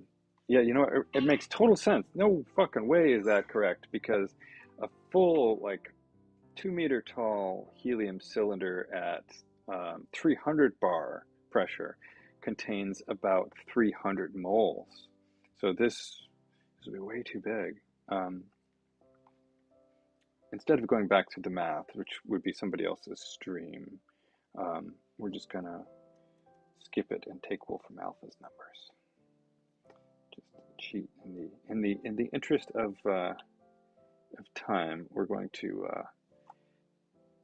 pull the one out of the oven that we've already had baking during the beginning part of the show, and we're just gonna do MLGH equals. So that is 0.001887 mole times 4 grams per mole. Of course, helium's atomic number is 4, and that is the number of grams in 1 mole of helium. So let's do that calculation. 0.001887 times 4. 0.1887 times 4. This is looking more accurate for the mass. LGH would be 0.00754. ZWEIMD. So plane tickets are price gouged. What balloon should I use to travel 1,725 kilometers straight? At Balloon Zetan. It's a good question. How heavy are you?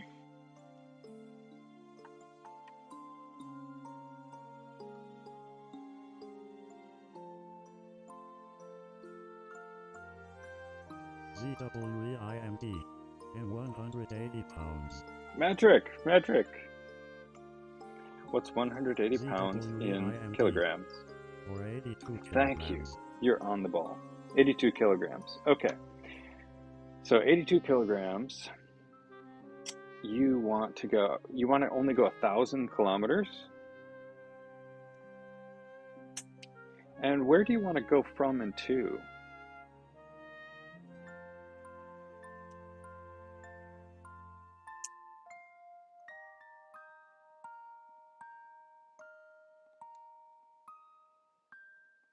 Because this actually matters.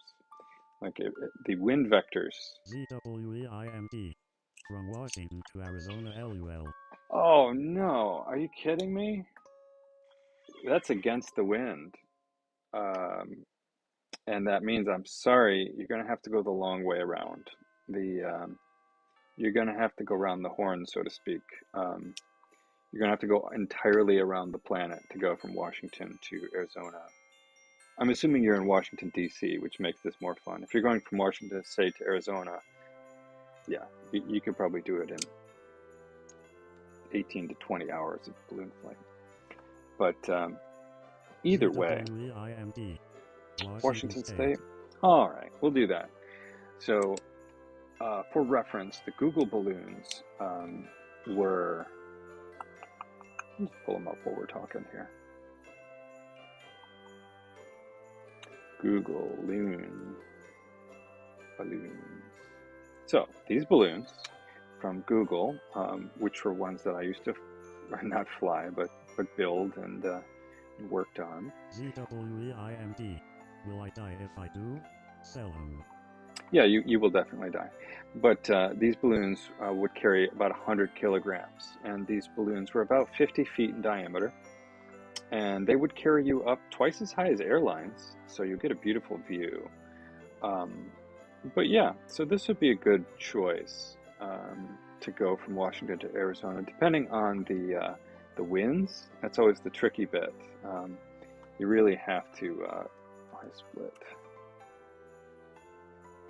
You've got to like check all the wind forecasts. For example, this is a web page that you can actually use to run trajectory models. ZWEIMD. Vixen taking notes. ZWEIMD. Thanks asterisk. Oh, you're welcome. Yeah. This is hardcore shit. Plus heat radiation losses. Yes. Oh man, or person. That is the thermal equilibrium of balloons is a fascinating, absolutely fascinating thing. I'm getting very off topic, but I will make a pin to come back to the thermal equilibrium. ZWEIMD. Economy flights are $700. Yeah, you might want to take the economy flight. It's probably going to cost you $100,000 to get a balloon to go there. But here's how.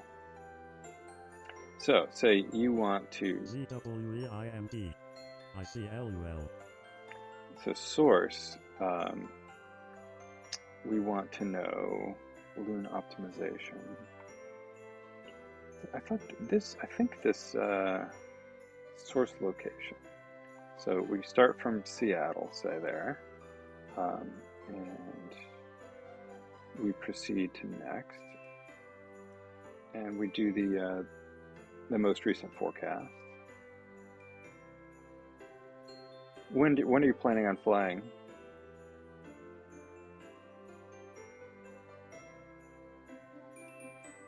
This is not the right form. ZWEIMD. How about tomorrow and I need to arrive before Christmas? For Christmas? Yeah, I mean, Christmas is probably good.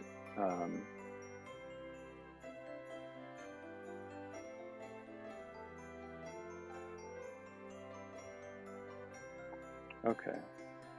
Yeah. User defines up to 3 starting heights in the hours. The total number of trajectories will grow. After splitting the trajectories completed, user can plot the optimized trajectory that's closest to the location selected by the user. Yeah, okay, this is the right tool. So we'll start at Seattle tomorrow. And God bless Noah. Noah is amazing. Thank you for Noah. Trajectory direction. I think we'll run... I think this ballooning calculation does require a forward trajectory. So starting time tomorrow, so we'll just bump the time by a day and hack off a few hours so you don't leave in the middle of the night. We'll just say you leave at sunset tomorrow. So run time, we'll give it 48 hours. Starting location, as we know, is correct. We'll use height above ground. So let's start you out at 22,000 meters, and we'll do 20,000 meters, and we'll give you 18,000 meters. Now, these are good balloon altitudes for steering. So splitting, we'll do 6-hour intervals. Plot, we'll leave it the same. Zoom. All this stuff is pretty much okay. There's usually one I want to tweak in here, and I can't remember what it is. Maybe it's resolution. Label intervals. No, not a PDF. I want request trajectory. Now the supercomputers in Colorado rejected my query. Okay, so we asked for too many trajectories. We have to go back one. Total runtime. Splitting interval, say 12 hours. Yeah, let's just do 24 hours. That, let's try that.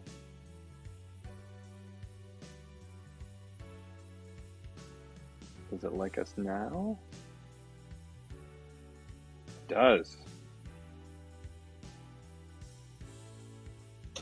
Let's see if we get graphics here.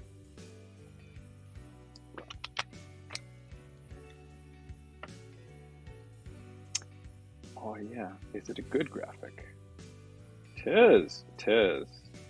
So, these are all the places you could go in 24 hours from Seattle, starting tomorrow at sunset.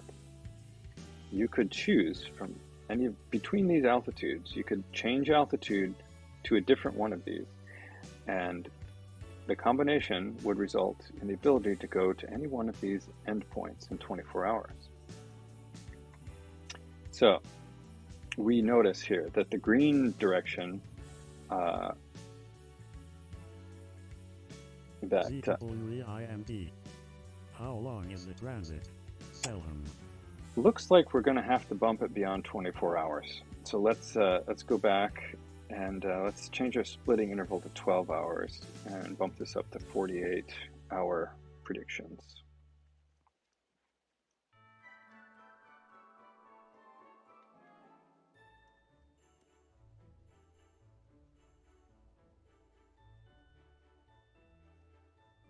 Holy fuckamole! Do you want to go to Boston? Because you can go to Boston.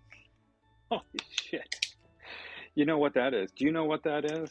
I bet you can say what that is. What did you hook into? What did you catch to do that?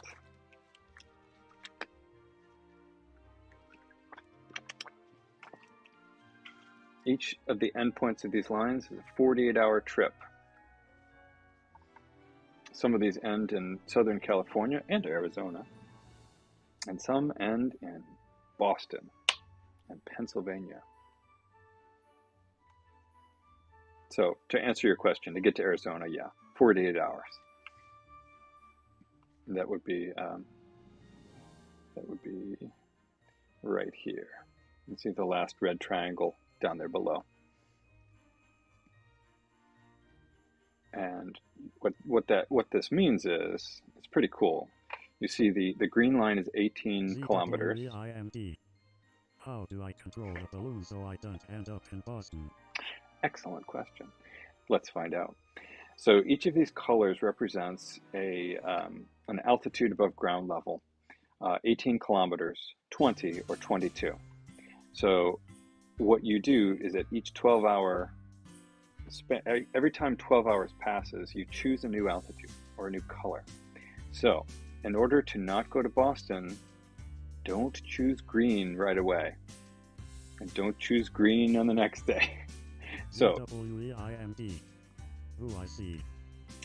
So to get down here to Arizona, it's kind of messy, but you can kind of see the general path up through sort of the middle of the tree. So from Seattle, your first day, you want to start at blue, and that would be 20 kilometers. So you cruise out the first day in blue, and you're mid-Oregon, and red's going to take you down towards Nevada. Green, you're going to go out towards Colorado. So choose blue again, stick with your blue. The second day, still 20 kilometers, and you get to the corner of Nevada and Idaho. ZWEIMD. I hope I don't end up in Death Valley. Wish me luck. Yeah, you would have ended up there if you chose red on the second day. Gone right down, ended up in Death Valley. So yeah, the second day, the second 12-hour chunk, the third one here, you'd want to probably choose green. Yeah, probably choose green to get you over to here. Then probably red, and then red again. So from blue, we went to green, down here to 18 kilometers. And then we went up to red. So that last day was all the way to 22 kilometers to get you to Arizona. There you go. And this is a high split Lagrangian trajectory plot using the GFS forecast, the global forecast system. And this is how they plot like smoke transit from forest fires and things. And balloons, where balloons will go. We actually use this professionally. You can download the code and run it on your own server. ZWEIMD. Cool. And the reason you caught this hyperspeed trip will become apparent in a second. Let's look at the actual, the pretty version of this windy sky. So let's turn off of the Let's do wind speed as colors. And let's change our forecast, height, altitude. So here we are at kilometers. Oh, it doesn't show us 18. It just jumps to 30,000. Well, this will give you an idea of what's going on anyway. So we bumped this to tomorrow, and you can see very slowly,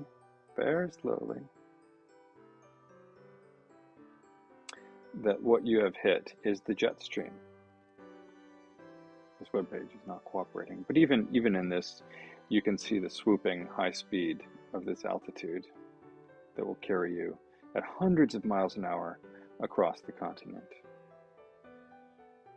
So slow. Anyway, you get the point.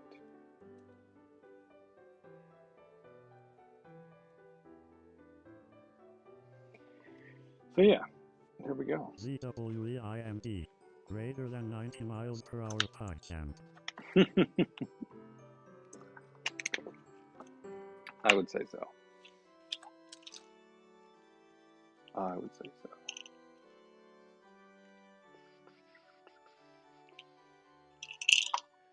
All right, so let's wrap this up. Let's get to the point here. ZWEIMD, have you done one of these long balloon flights? I sure have. I've done many, actually. Pay no attention to this random dude. Yeah, Spirit of Knoxville.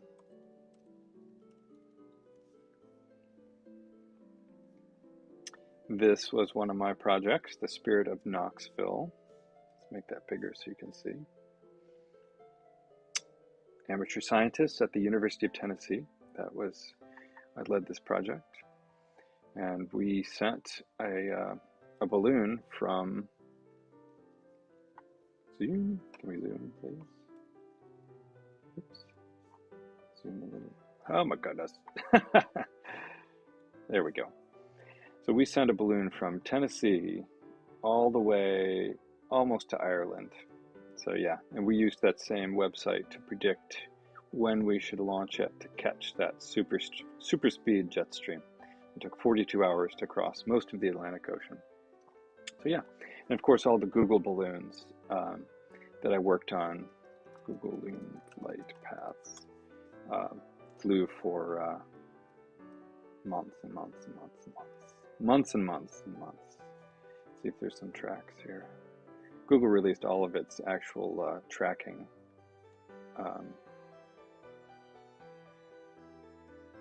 Which one's the library? What is that? Loon library. There we go. Yeah, so this document, actually, they released all of the paths. Aha. Yeah, there you go. Balloons that I have worked on have flown this. All of these paths. While I was working there, this is, except for the last 2.5 years, I worked for basically seven or 8 years. So yeah, they've flown around the world many, many, many times. And all based on that NOAA forecast, mostly on that NOAA forecast set, the GFS.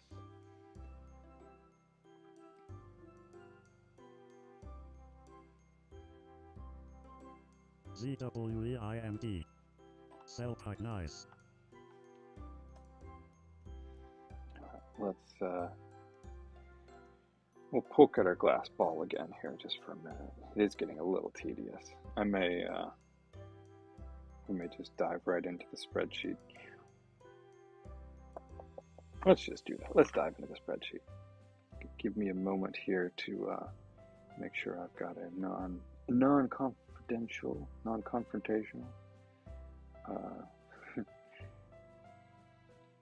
spreadsheet view here.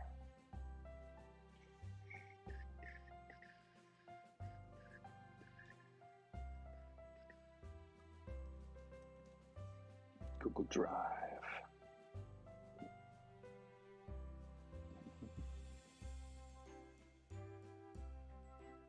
Oh, Google wants me to log in. Lame-o.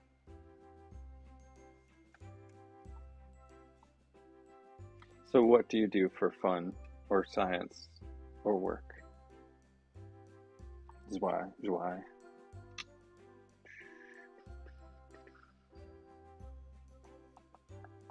Come on, Google, you can do it. There we go. I'll pull up my balloon lift calculations. Let's see, lift.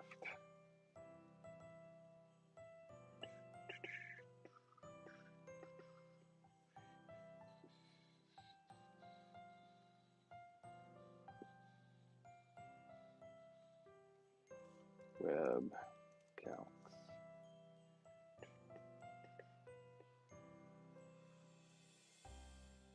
Here's my personal sharing. Where's my personal sharing folder?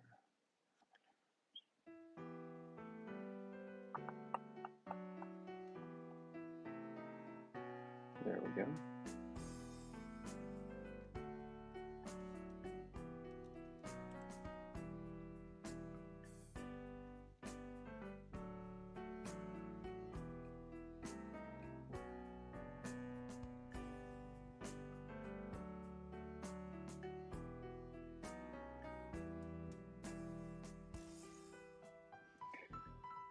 There we go.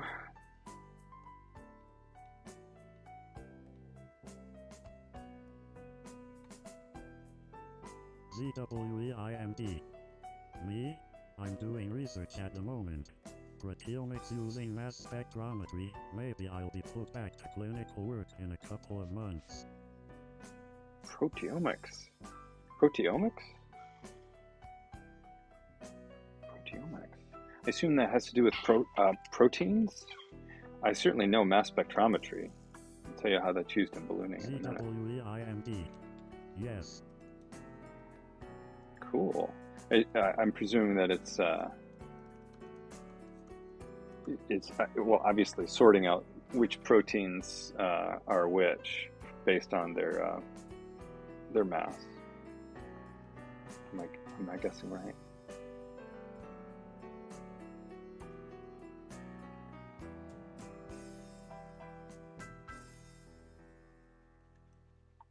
Okay, these lines. ZWEIMD. Yup, for diagnostic use. Cool. So these. Oh, do you know what? This is silly. Okay, let's hack it out here anyway. I don't think these are neck lift.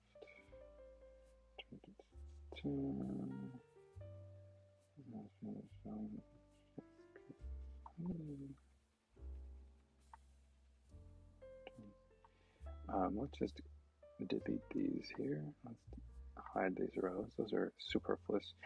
This spreadsheet is one that I have poked and prodded at a lot, and so it is very dense with information. But just to give you a little tour through some of the stuff.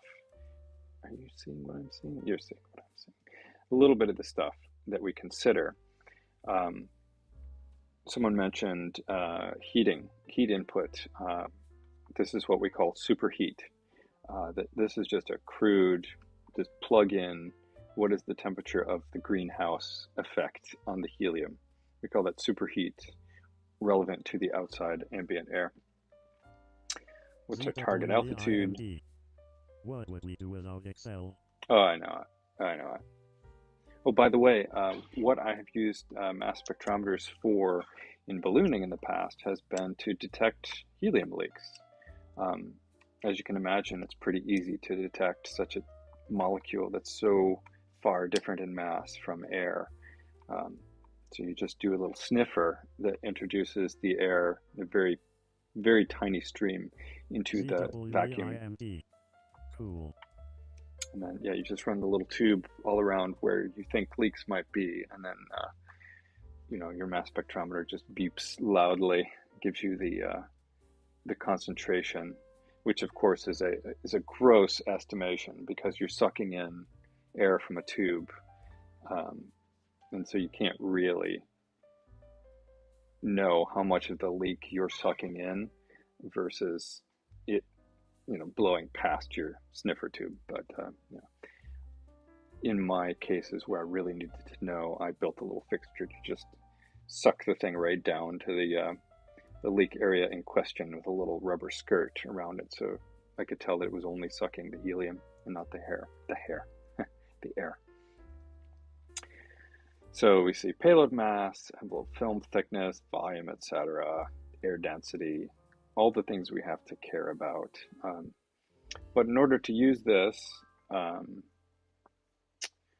may have to mutilate it a little bit because I don't have a calculation for a sphere in here. I've got cylinders. Spheres are so easy. So I'm just gonna, I've already made a copy of this, so let's just mutilate it directly here. Or can I? This has gotten so complicated that I can't even do that. This uses goal seek to give you an idea of the complexity of this thing. Okay, so, all right, let's work ourselves backwards.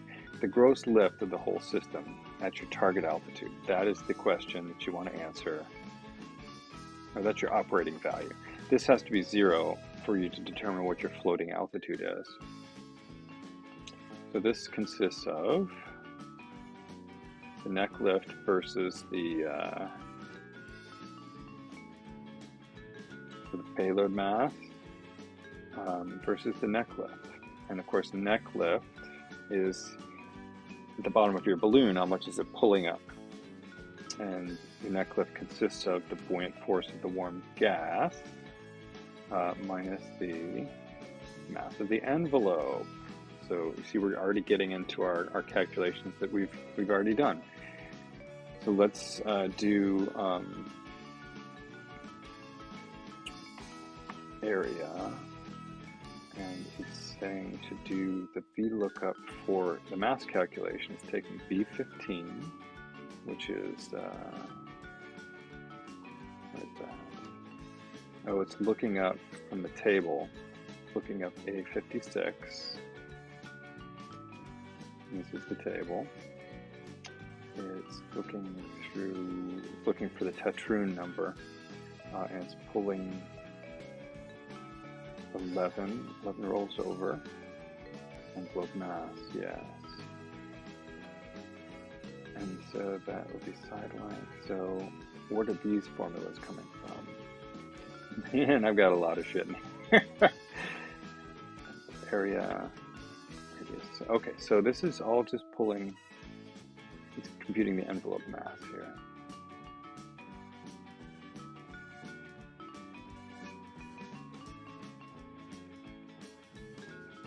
This would take a long time to hack this for you guys. Maybe I should clean this up before we get on stream with it to do this computation next time.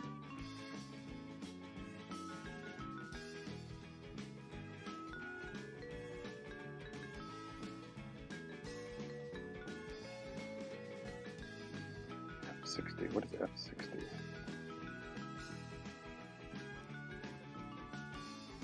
That is the radius. Okay, so this is the cylinder formula. This is the side of a cylinder formula.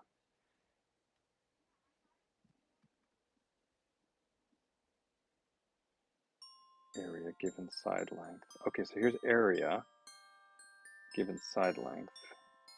Is radius. Yeah, I've got a lot of these calculations backwards, like they're coming at them from the opposite direction of what is easy to compute off the cuff here. Well, you know what? Let's just throw it there. Let's try it as a cylinder. It's a pinched cylinder, basically with no, that makes the mass really shitty. Let's go with the tetrune. That is the shape that most closely represents a sphere in terms of balloon shapes. Let's just use tetrune reference 1, the formula from a particular paper that seemed fairly accurate. So let's just assume we've got a tetroon, and it's the side length of the tetroon.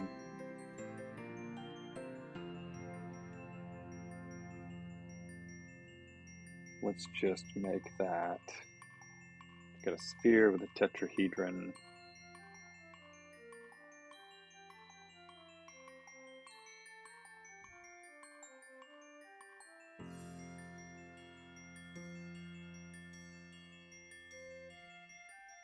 Yeah, let's just make the side length of the tetroon. Oh man, I got this all reversed here. Let's just take our materials here. Film mass per unit area, that we do have. Film mass per unit area, we have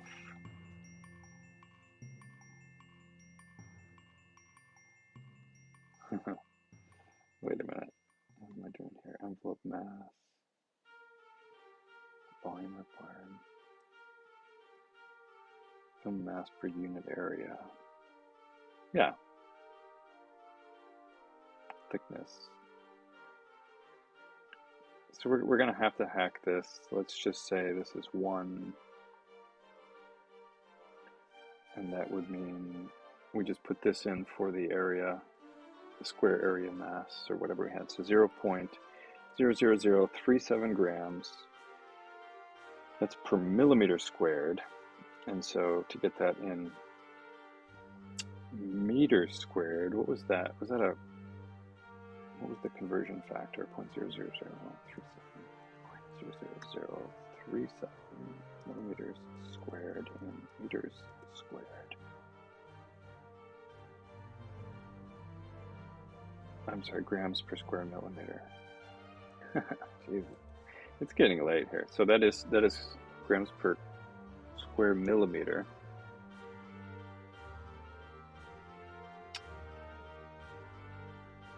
And we need to convert that to grams per square meter.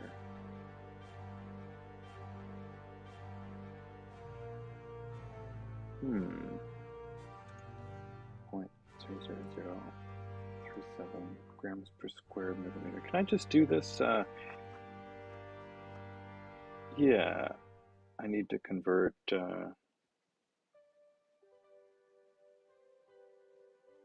what is 1 millimeters squared in meters squared. That's 1 to the negative 6. 10 to the negative 6. I need to move the decimal place over 5 places. Really? That doesn't seem right.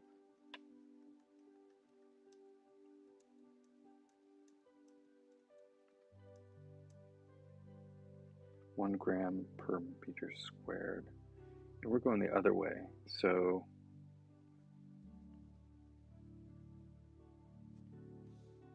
okay, I'm gonna have to do this on the iPad. No two ways about it. My math skills are degrading mentally quickly as the night wears on. Okay, so we have 0.00037. 0.00037 grams per millimeter squared. And we want to convert that to meters squared. So we do multiply that times, so that's got to be times 1 e to the negative 6. Is that right?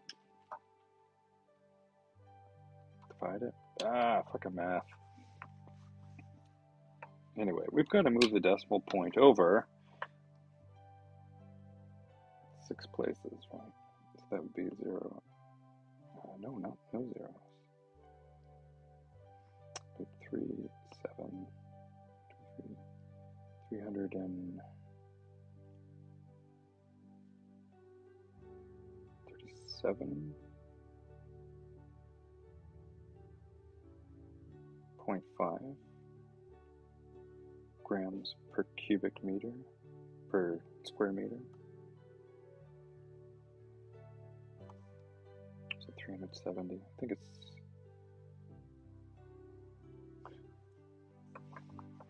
Let me just ask Wolfram Alpha. I'm definitely less fast than Amanda on this stuff. Wolfram Alpha. So 0.00037 grams. April Armstrong. Per Fast K. Tech. Fast K Tech. V, ask Tech. Yes, exactly. Grams per millimeter squared to grams per meter squared. Is Wolfram Alpha going to tolerate this request? It is. I was right. 300. Well, I was right in my doubting. It was 37. It might be 370. Okay. Maths. Okay. 370 grams per square meter. Was that even the unit we were looking for? That's not the right page. No. My AirPods are going to get unhappy here. Shortly.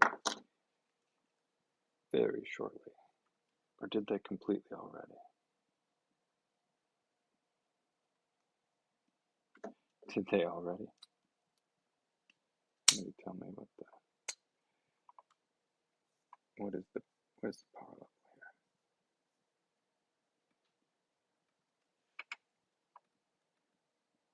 here? Nobody?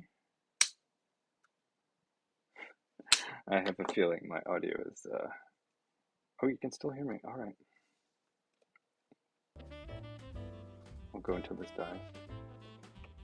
Okay, so film mass per square meter per micron. We're just going to say we have 1 micron because we're just doing unit area. So we got 370 grams per cubic meter. Does that make sense? So glass that's about, say, 0.5 millimeter thick, meter squared, 1/3 of a kilogram. Seems right, doesn't it? 1/3 of a kilogram for a meter square of glass that's 0.5 millimeter thick. Yeah, glass is pretty dense. So I'm just gonna pretend that doesn't exist, right? Pretend it doesn't exist. We're gonna make it white. It doesn't exist.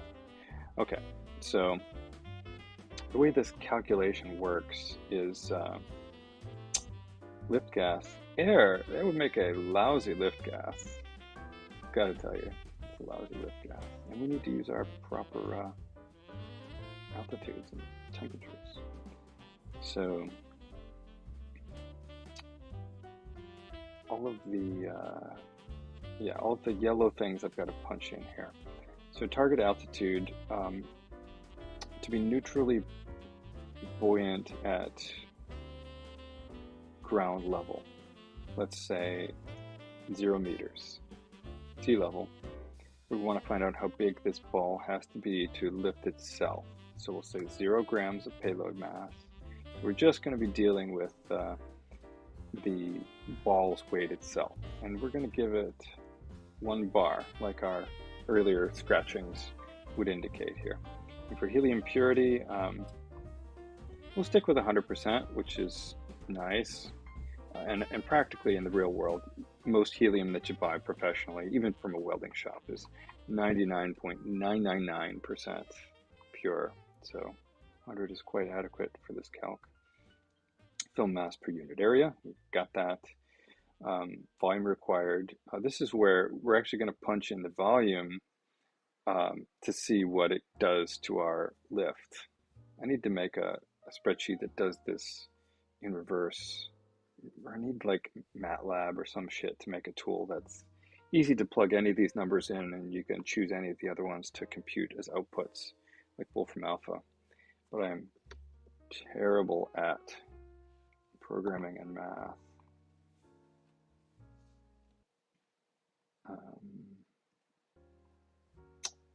You tell me if you lose my audio, okay? Format.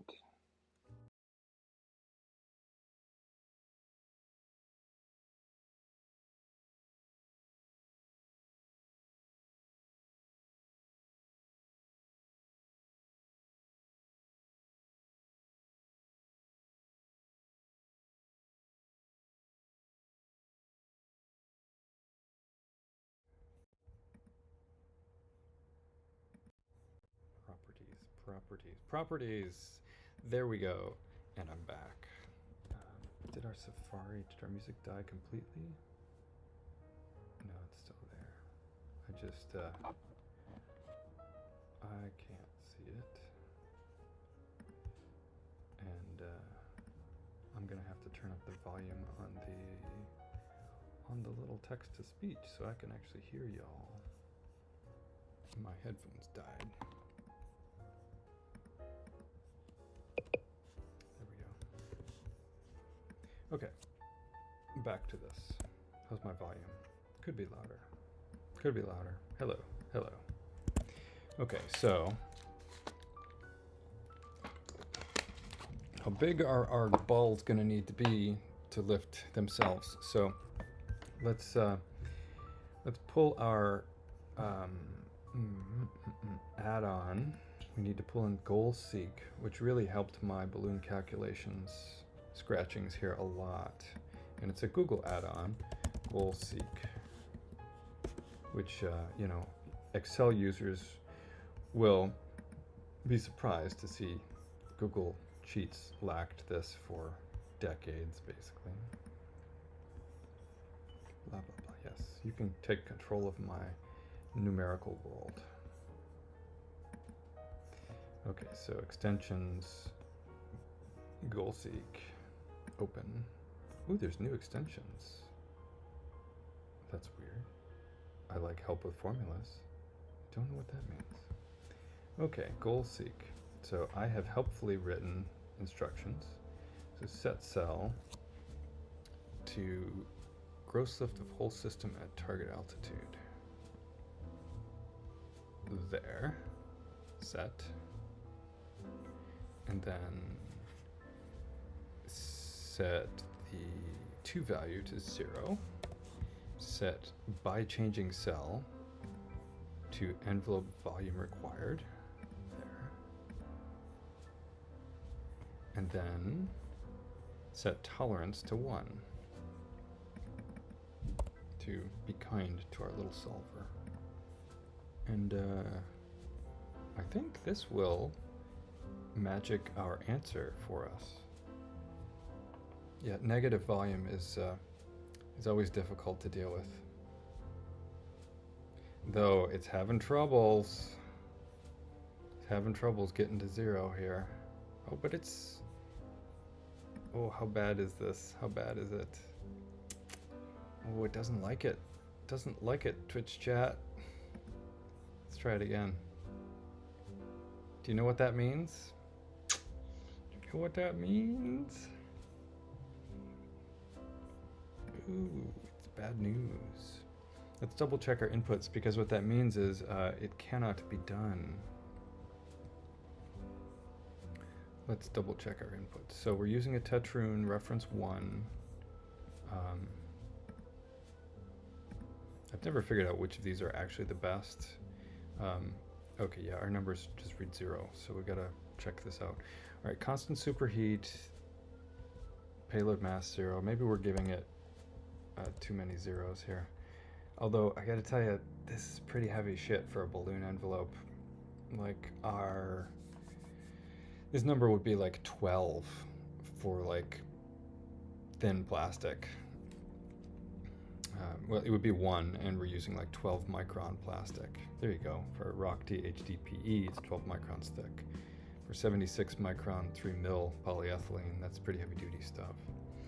Okay, so volume required is what's being changed. Okay, let's, okay, we put 1s in the payload mass and the target altitude. Let's try solving that again. See how it does.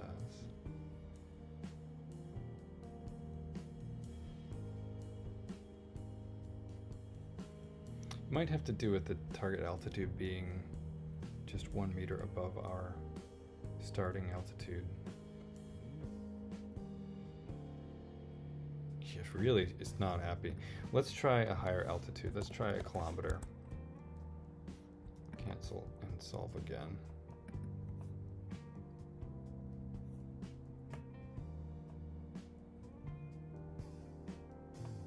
She's still not happy. Okay, yeah, the red, the flashing red is just not good news. Okay, so let's make sure our whole computational system is functioning properly. Let's change this back to like a normal ballooning number here. Bring this back into play with our color. Let's change this to, let's give it 12 microns for some nice thin stuff. Rerun the numbers. Make sure it still functions properly. Or did I poke a number in somewhere bad? So for our 1 gram payload, this super thin balloon plastic would have to have a volume of, what is it, 20 cubic centimeters?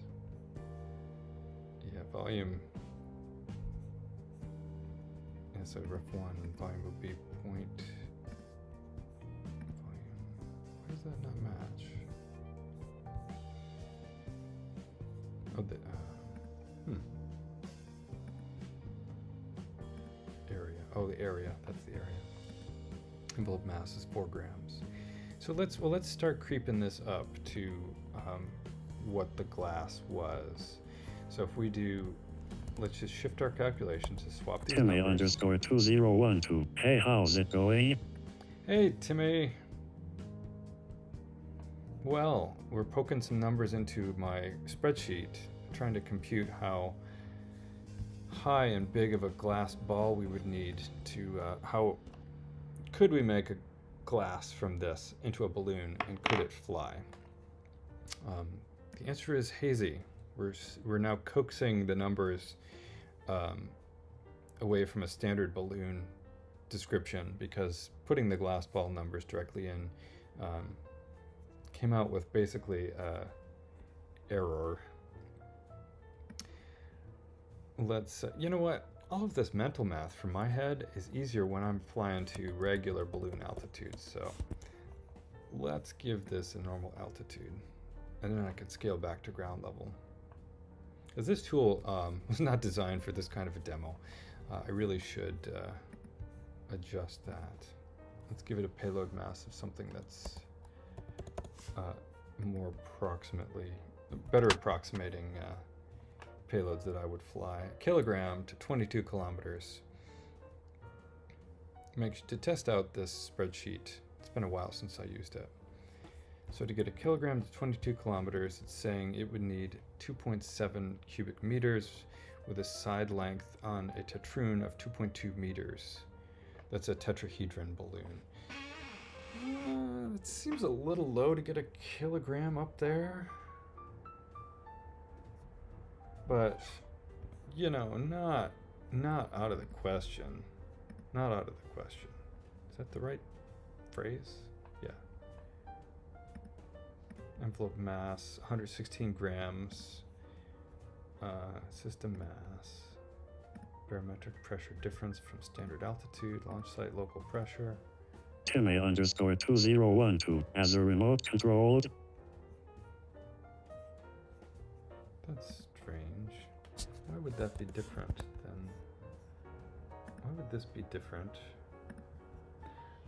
Ew, it's the it's B22. Oh, because I'm not using fucking standard. Oh, that's fine. I'm using 1 bar instead of 10135. Close enough. You were saying as a remote controlled. Oh heck, yeah. I mean that's the kind of balloons that I build are just balloons that fly away, and they are essentially remote controlled, but they don't have any propulsion on them. This seems about right. A kilogram to 22 kilometers, 2.2 meter length tetrahedron, volume of 2.7 cubic meters. It's about right.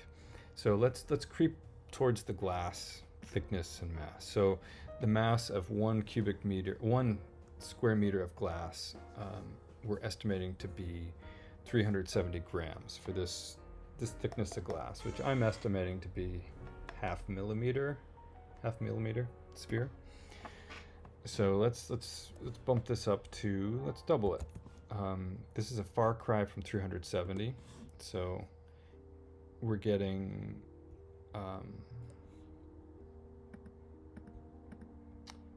so let's just make this 100.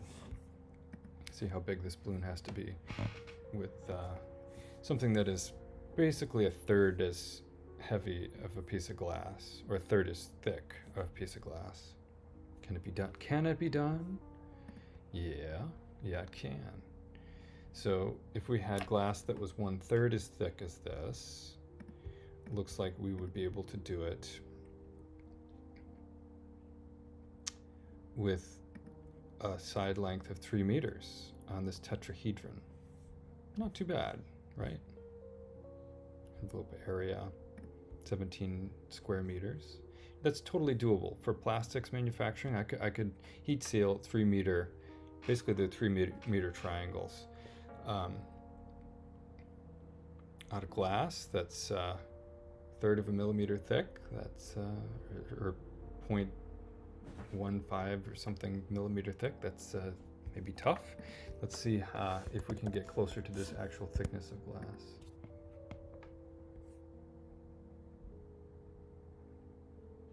Will it solve? Ooh, it's getting big numbers here. This is the number that we're, the side length that we're most practically interested in. Okay, so essentially 2/3 thick of this glass from this, 2/3 of this thickness would bring us sides on this tetrahedron of 4.3 meters. It's getting a little unwieldy, folks. What's 4.3 meters in feet? 14.11 feet. 14 feet. I mean, not terrible. 14 feet. A sheet of glass 14 feet wide and a third of a millimeter thick. That's, I'll bet Corning could do it.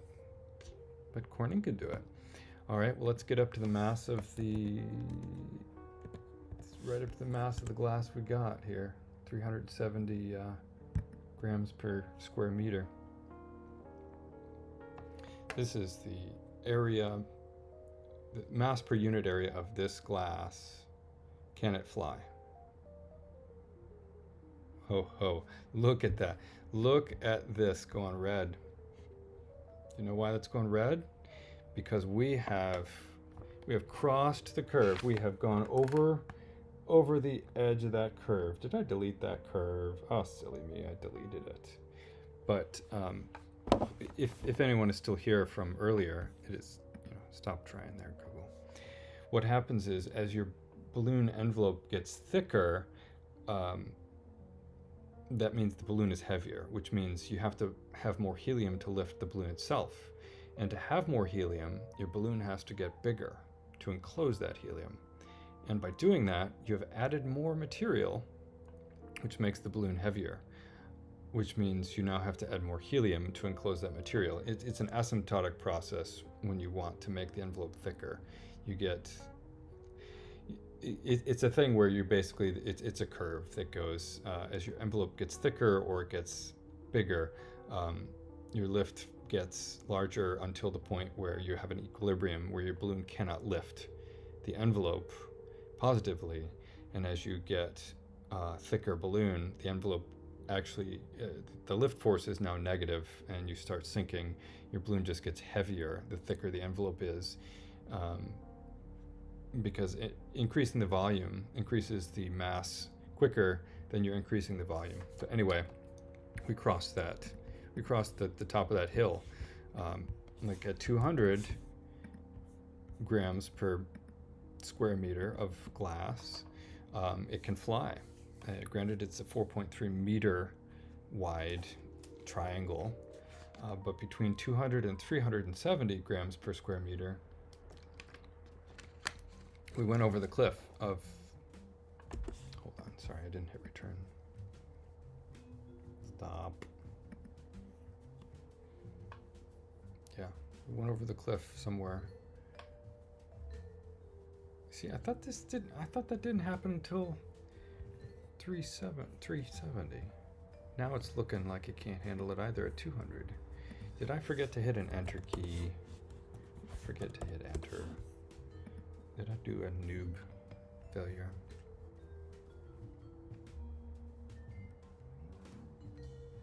No. No, I mean, you all saw me. Now it's completely failing. All right, let's seed it a little bit better.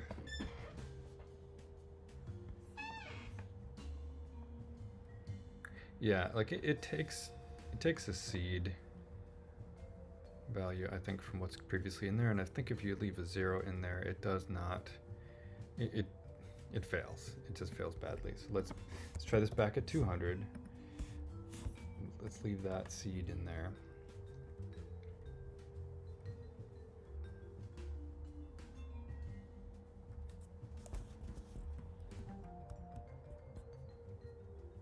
Okay, so for the 200 gram one, there we go. That was the number we got. So let's bump it up to 250 and see how much this increases. So our side length right now was 4.3 meters. That's the side of the triangle of glass. And so yeah, that's the side of the glass triangle that would, this ball, this glass, we're getting close to this glass thickness, to lift itself. No, I'm sorry, wow. Let's remind ourselves. This is the thickness of the mass density of the glass to carry a kilogram payload up to 22 kilometers. So this is doing great. Let's bump it up to 300 grams per square meter, which is like, I don't know, 7/8 of what this actually is mass per area. You see our side length is converging to much longer, 6 meters. What is 6 meters in feet? It's 19.69 feet. It's a pretty big sheet of glass that's it's probably a third of a millimeter thick. So let's try 370, which is the actual area, mass per unit area of this glass ball. And I think we might go over the curve of impossible to fly. Let's see. No, maybe not. I think we just left the 0. When it was the 0 seed, I think it just couldn't get it. Yeah, okay, so this glass, this glass, if we made it into a tetrahedron, could lift 1 kilogram of mass to 22 kilometers. Look at that. We solved. It is not a red or 0.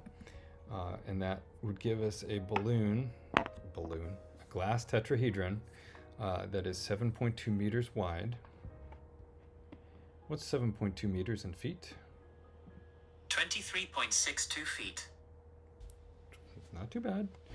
23.5 feet wide at the base of each triangle. Equilateral triangles. Yeah. 23 feet, and the thickness of that is probably going to be somewhere around 0.5 millimeter. So technically, material physics, buoyancy physics wide, this would work. So it's stupid to consider a thing that big. So let's scale down to lower altitudes and lower payloads to see, could you actually do something useful? Could you actually make a balloon out of this glass? And silver, by the way, this mass we're including is including the paint and the silver too. So could we actually make a tetrahedral or spherical glass ball that could float with helium with the same process? So let's scale it back down in altitude and in payload, because that makes your helium lift requirement go down. So let's bring the altitude down to 10,000 meters. That's airline altitudes. Let's see how big our glass is. The thing that I'm really considering here is how wide is the damn glass? Can we get this glass to like this size? Like something that you could actually hold. You know, it would be very Really? 8 meters? See, that does not make sense at all. What the hell? I reduced the altitude. That means the side length should go down. Let me bring the altitude back up. What is going on here, computer? Maybe this, my spreadsheet, goal seek, is it goal seek?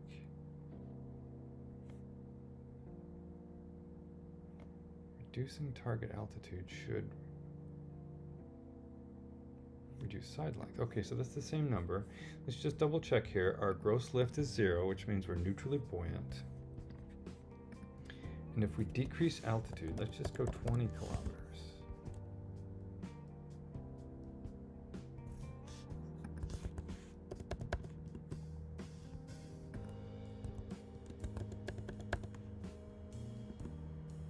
Wait, what?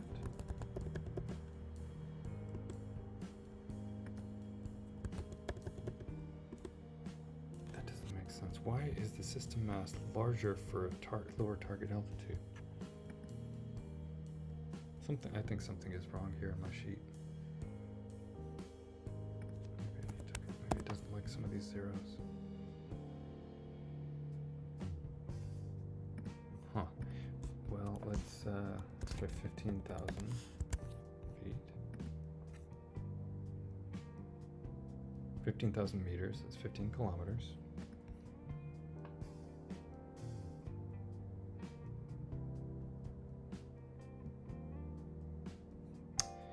This is the same size. That really doesn't. That should be changing lower drastically. Oops, I can't change that number. Can't do that. Gotta change this. Let's see this a little slower. A little lower.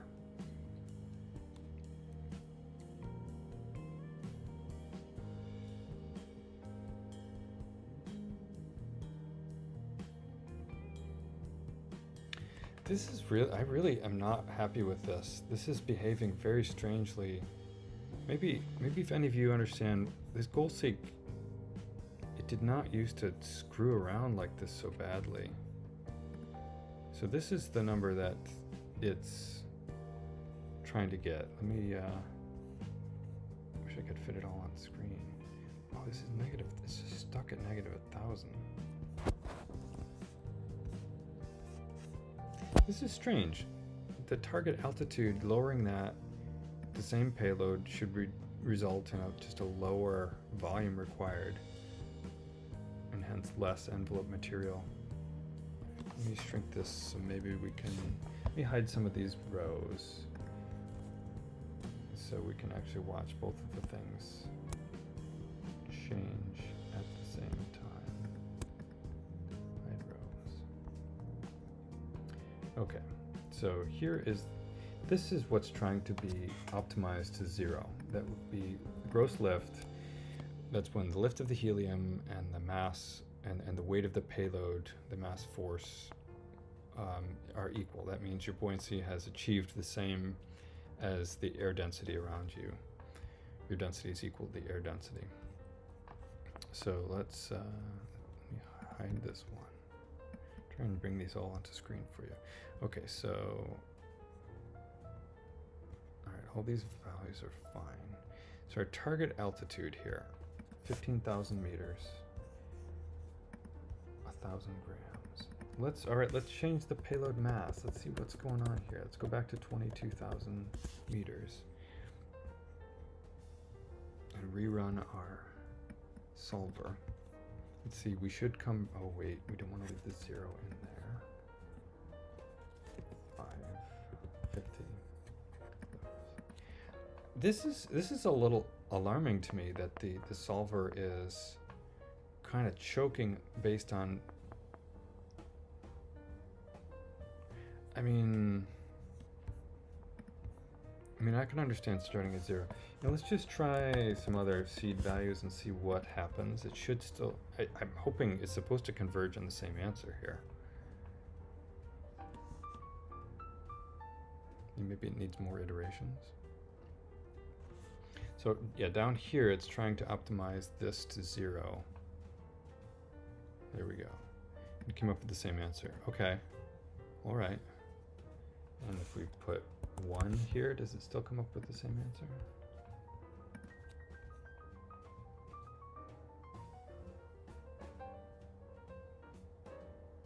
This is very strange. Yeah, okay. So solver doesn't want to converge once it gets into that hole. Huh. It's just going way, look at the fucking e to the negative 15. Does anybody know like solver behavior? Like what is the danger zone here? I'm trying to get this to 0. Do I need to change my one of these iterations tolerance? Maybe I should bump the tolerance up. Yeah, okay, so it's approaching 0 again. This is very disturbing. 20?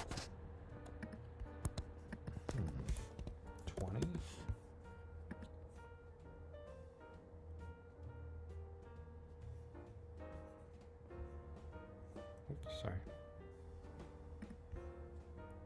Again, down here at the bottom in green is what it's trying to optimize to 0.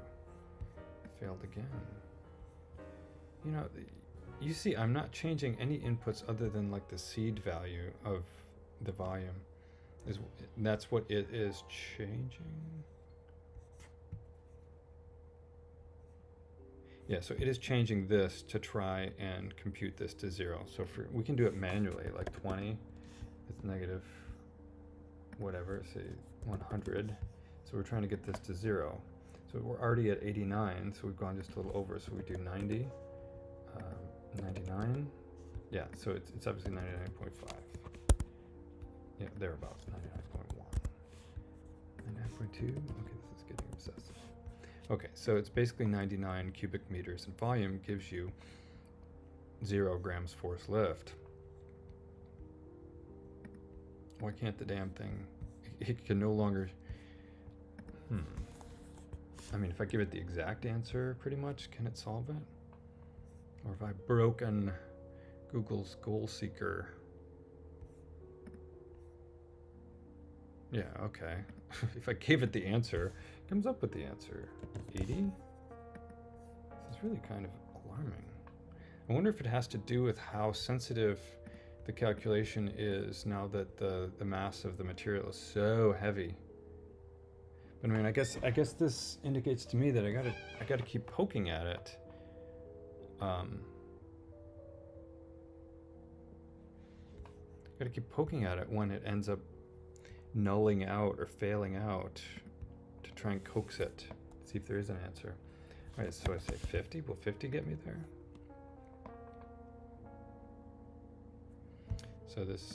So you see this changing as its inputs change. Yeah, if it's doing all right, these will sort of randomly keep flipping around closer and closer to the target. Okay, that's fine. I did 10 previously, and I think it couldn't make it. That's fine. Let's watch it now.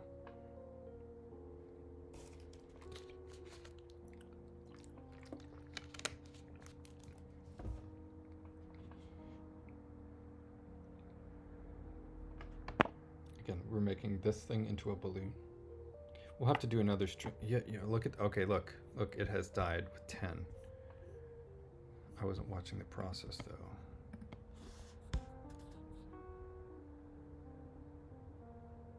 It goes off the rails for some reason. Like its behavior, I think, you know what? I think my calculations might have some kind of like danger number. If you get too close to 0, it just sucks you down that pit.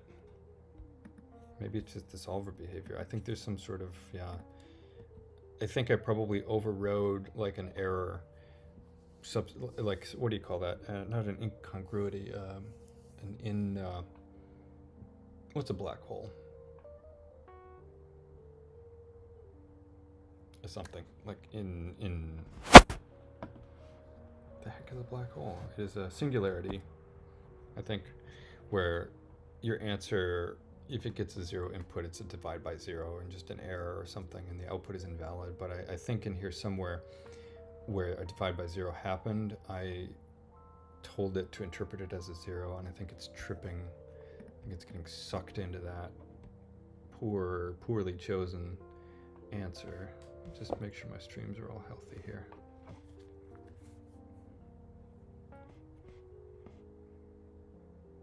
Twitch.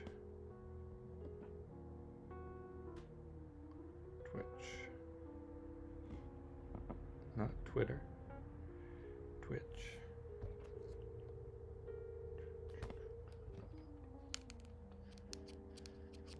My phone is really dying.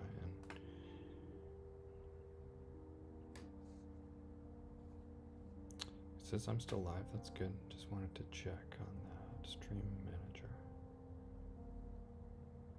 Awesome. Okay. Continuing onward with this goal seek, this lame goal seeker. All right, we're just gonna keep poking at it. I'm gonna bring it down to 10,000 meters, and we're gonna try. Give it 100. See if that makes it happier.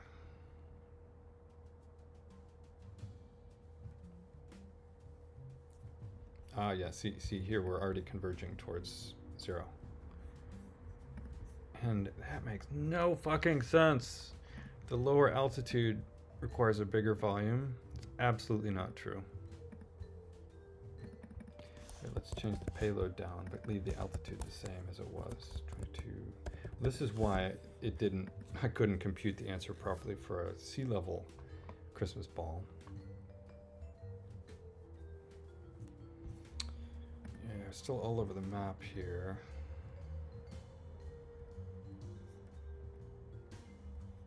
Yeah, that doesn't make sense that this is that little difference from a kilogram. I wonder if I'm using the wrong Tetrune formula here. Let's change those, because I never really was able to suss out which was the better. Or I don't remember anyway at the moment. Let's try this other formula.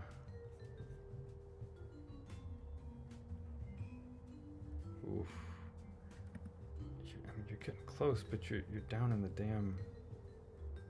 You keep brushing with 0. Oh, you're so fucking close. Oh, no, you're not. 100 grams forces the entire payload. You've just optimized your balloon into oblivion. All right, let's try this new formula with a kilogram payload.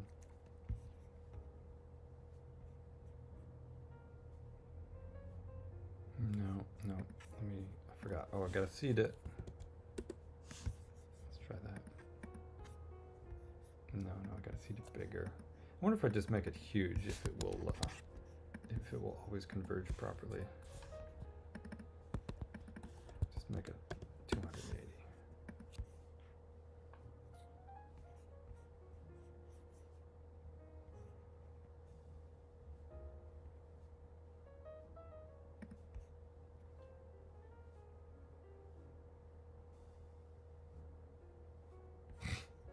Is this one of the formulas where like it thinks there's more than one answer to the question, more than one answer? I forget what you call those, of course. Let me try 100 now. Will it like that? That concluded that we needed a 14-meter diameter balloon.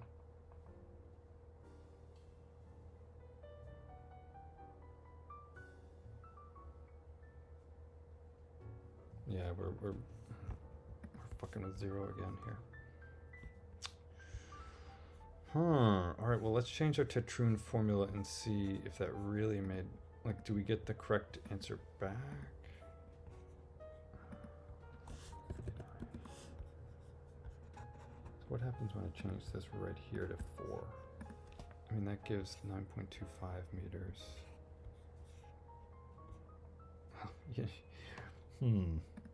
I do need to remember that we are trying to fly glass here, and this is pushing the bounds of probably the math that I have put in here. I might have made assumptions that you're not trying to fly glass.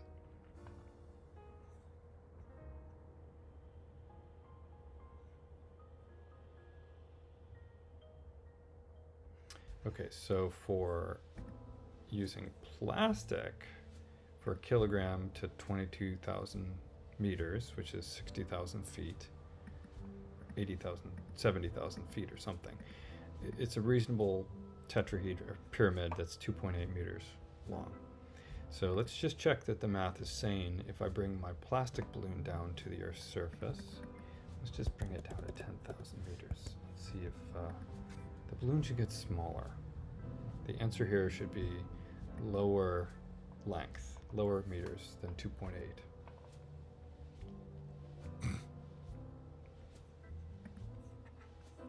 Well, stream, Twitch chat, Facebook, YouTube. It is absolutely fantastic that we ran this calculator because it's wrong.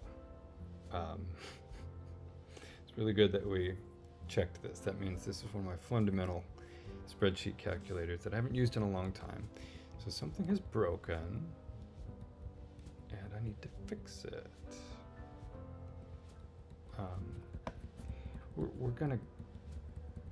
I'm gonna go dig into it. I have to dig into it a little bit here. You know, it may get less entertaining here, but I'm gonna go check I have a duplicate of this that I might have updated more recently. So let me go check that. I want to give you guys something else to watch in the meantime. You still alive, Restream? You are. Yeah, Twitch chat.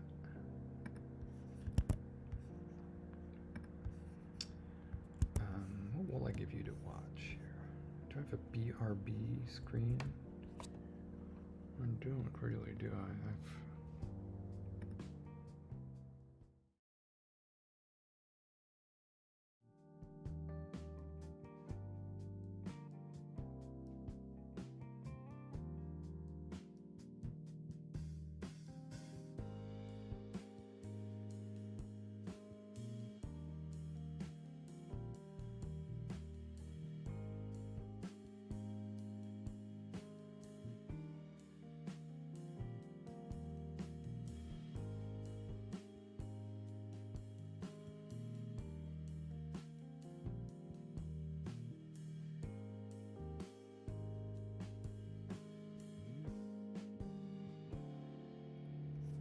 Let me do a skim. Let me get the skim window.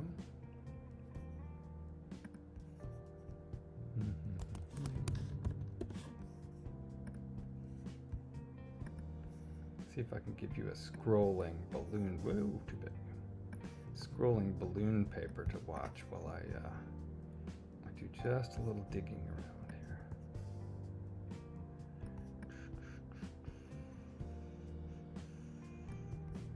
Airships past and present. I've got a little script. Where did I put that little script? Did I leave it in recents? This is going so slow. I'm also running a script that will detect when my speaking voice chat thing crashes, so let me pause that.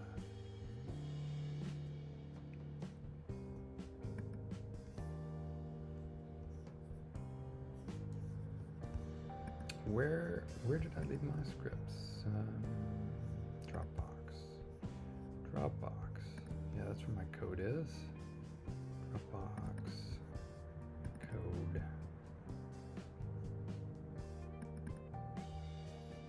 Date modified. Let's look for that.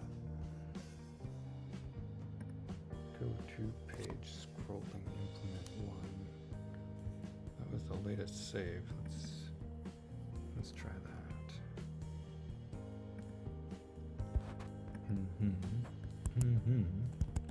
Aha! Oh, holy shit! It's working. It's a lot of work to do. I mean, a moderate. Yeah, actually, it was not a lot of work. AppleScript is good for some things. Let me change the page though. Give you guys. Let's get into the actual story part here. Maybe some pretty pictures even.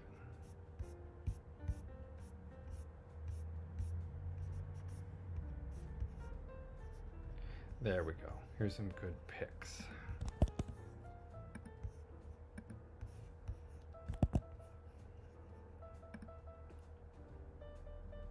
Really? That's a little slow. I think you could do better. Oh, I'm trying to run 2 scripts at once. That's kind of surprising that it bogs down that much. There we go. Okay, give me a few minutes here.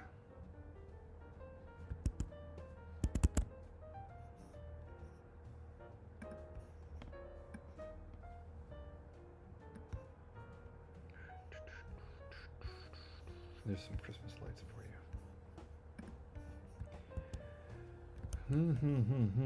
I need a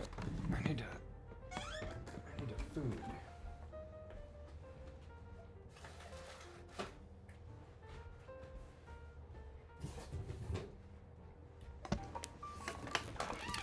Okay, so I've got to find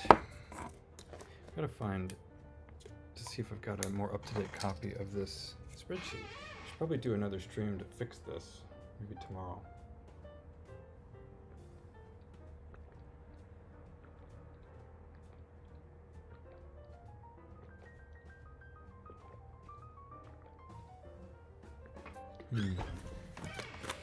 My dinner of choice is Soylent, of course.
Going through version histories.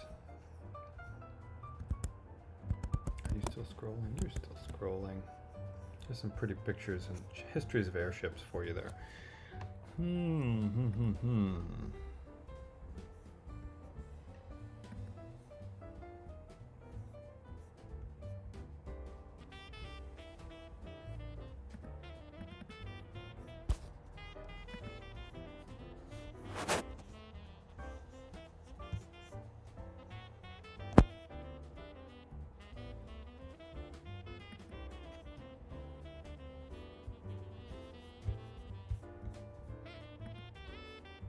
Interesting. Is that a clue? Is that the clue? Oh, I think I remember this.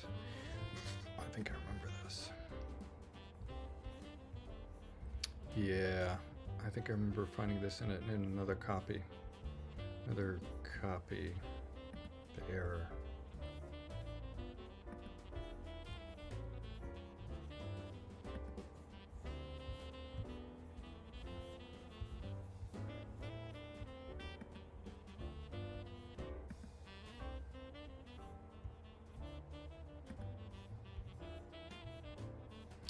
Yeah, what was that? What is that?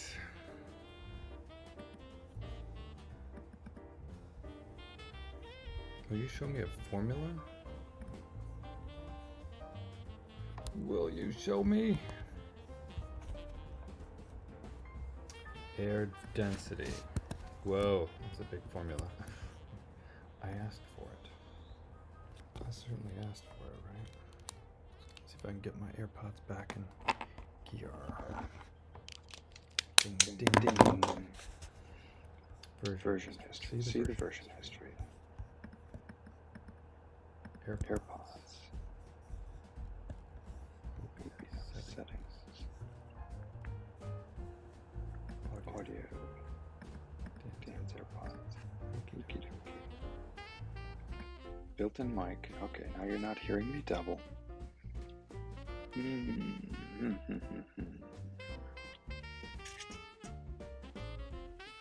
Dan's AirPods. How do I hear you? How do I hear you?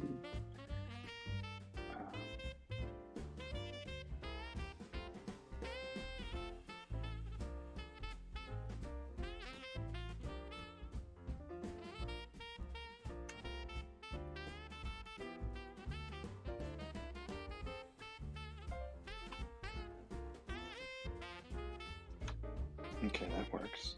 See if I can reroute it to my AirPods. There we go. Okay, we're back online.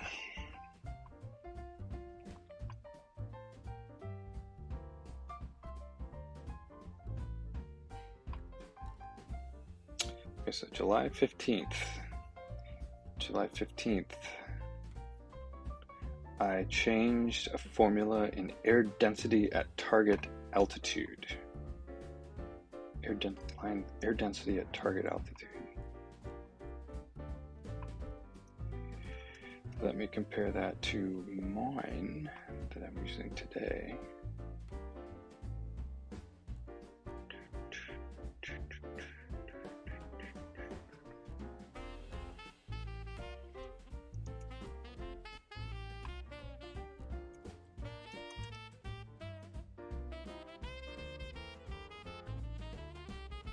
How do you...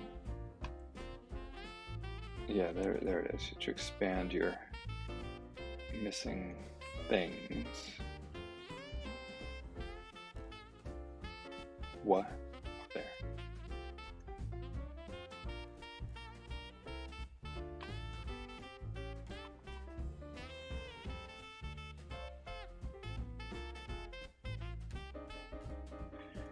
Okay, so let's just look at these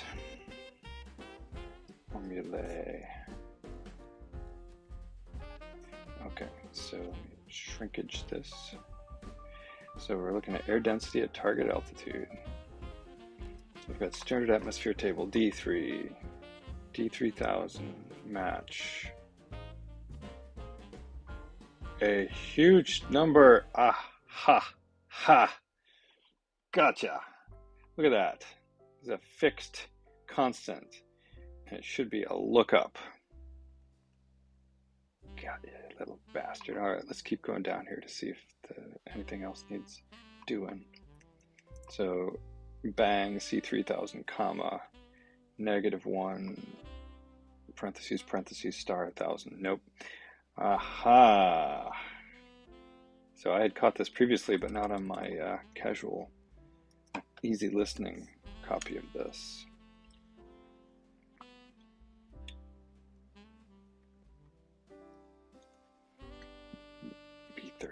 B38, my butt.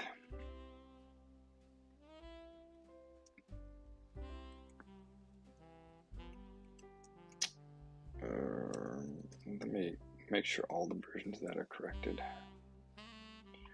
Nasty little thing. It was the constant, the air density constant. No, sorry. The air density was not being looked up for the altitudes it was flying at. It was just using a fixed constant for density for some altitude and using that for computing lift at all altitudes. So let me just double check that all the other versions I've got of this have that fix in them before I before we continue on the road. We continue on the road. All right, where was the other?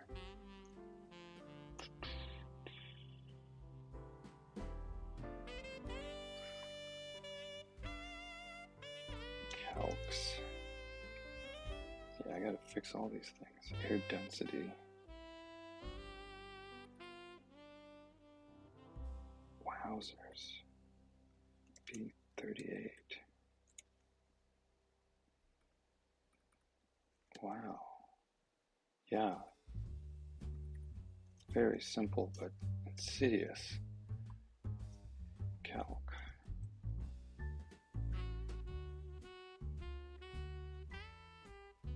B38. Wow. How? That's not the same one. Calc.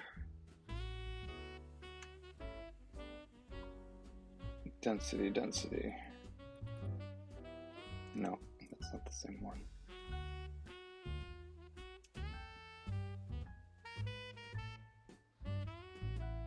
Yeah. That is. Don't know what the hell that sheet is. One more place I need to check this. Then we'll be back on the road here. Welcome viewers, by the way. Lurk away. If you want to do a fun lurk thing, you can do !lurk, and you'll be given an assigned float altitude. Feel free to say hi in chat. Calcs. Super pressure calculator. Nope, not that. Calcs.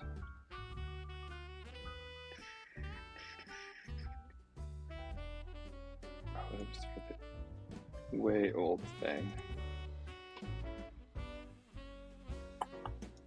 Density.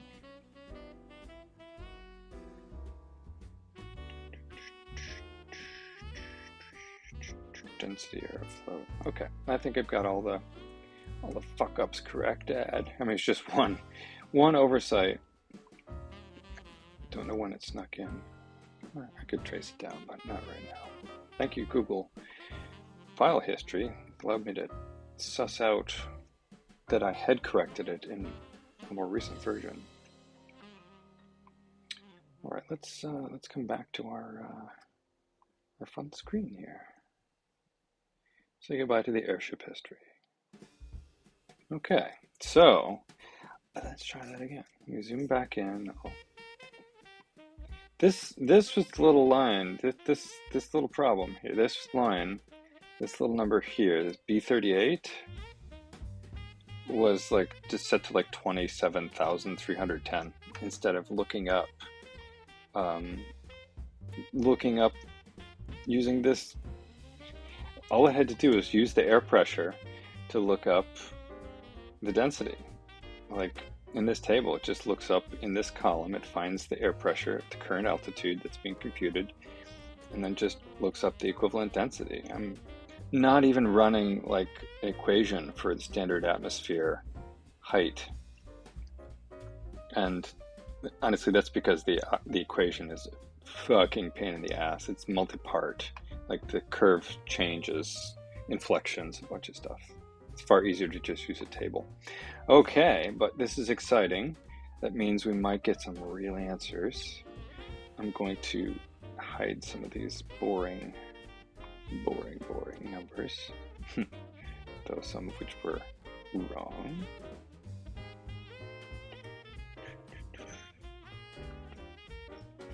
Hide rows. Okay, so we're back. Let's switch back to our Tetran Ref 1. And let's reset our numbers. Go back to 22 kilometers where we were. 22 kilometers. See, sanity checking, always a good idea. We're going to use the standard 12 grams per square meter, which is very thin plastic but flyable.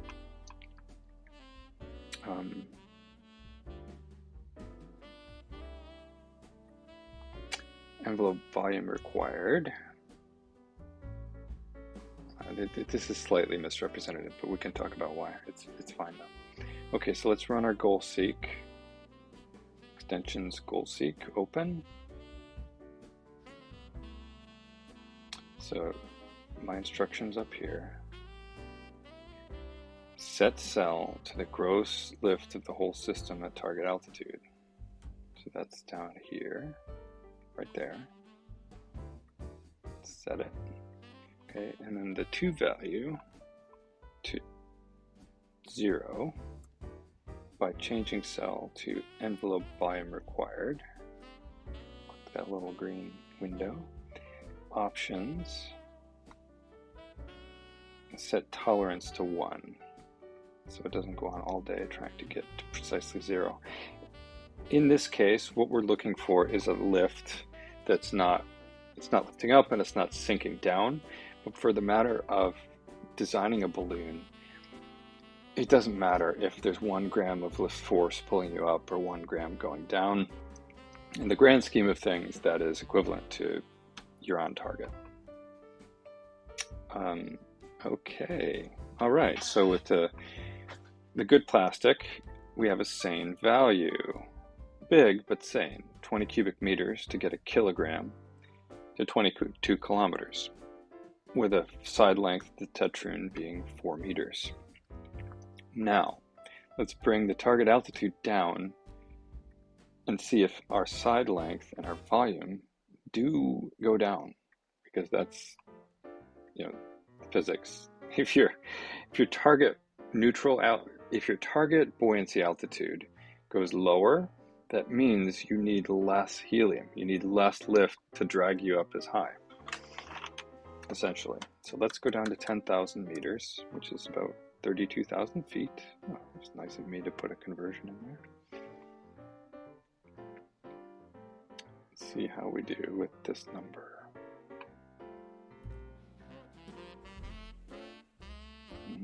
Don't go fucking near 0, guys. How's our goal seeking? Oh, we're getting there. Okay. Sane. To drop to half of its height from the previous calculation, we now have 3 meter cubed balloon with a side length of 2.26 meters. This is a tetrahedron, not a square or a sphere, or a cube or a sphere.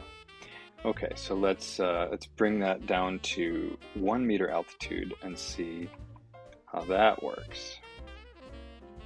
Which would be, how big would the balloon have to be to just basically float off the ground but not go up or down? And it seems like something don't like it. Something didn't like it. Ooh, interesting. 2, 10, 100, 1,000. Oh, isn't that interesting? You know what? I think I have an error here for the altitude, for the barometric pressure. Huh. Let's 101, 325. 325.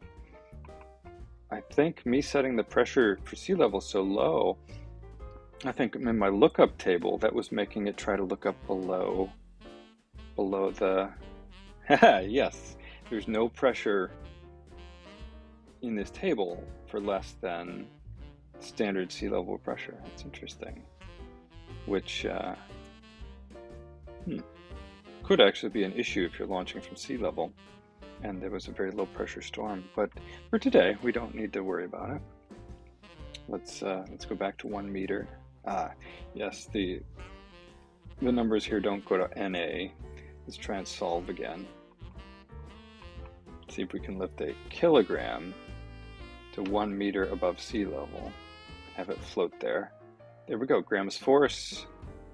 To lift a kilogram with the 12 gram film, we would need a tetrahedron with 1.6 meter wide sides.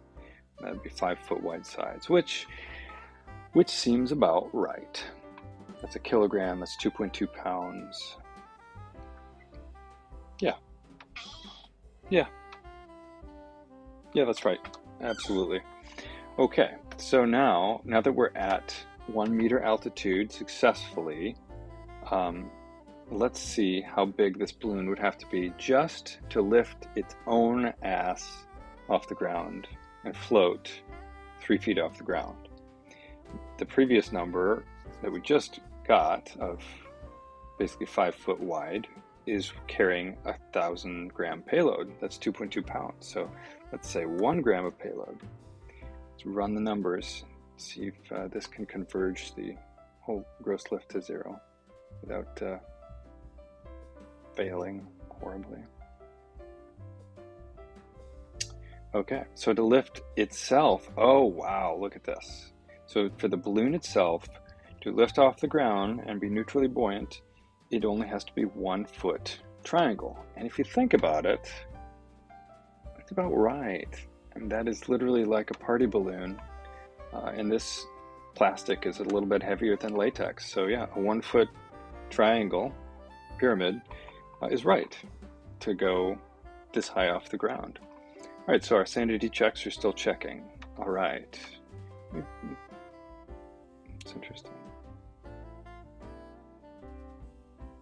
Okay, so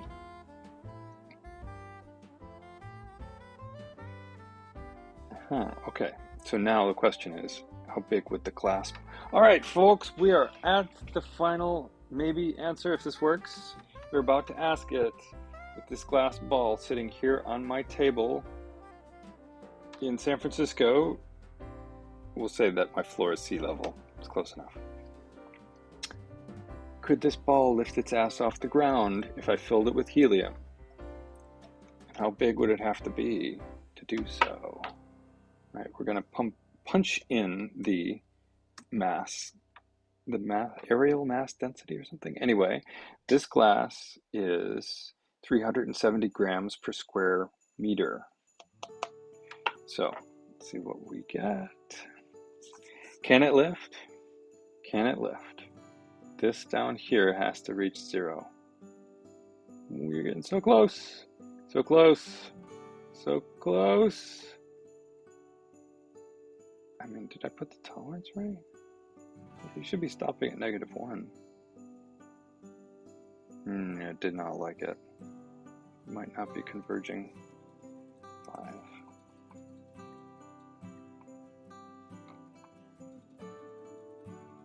Let's try again. Yeah, this should converge. Yes. Holy shit. Everybody. Oops. Okay, it didn't go. Oh, it did start solving. Come on. I just solved it. And then I hit the solve button again.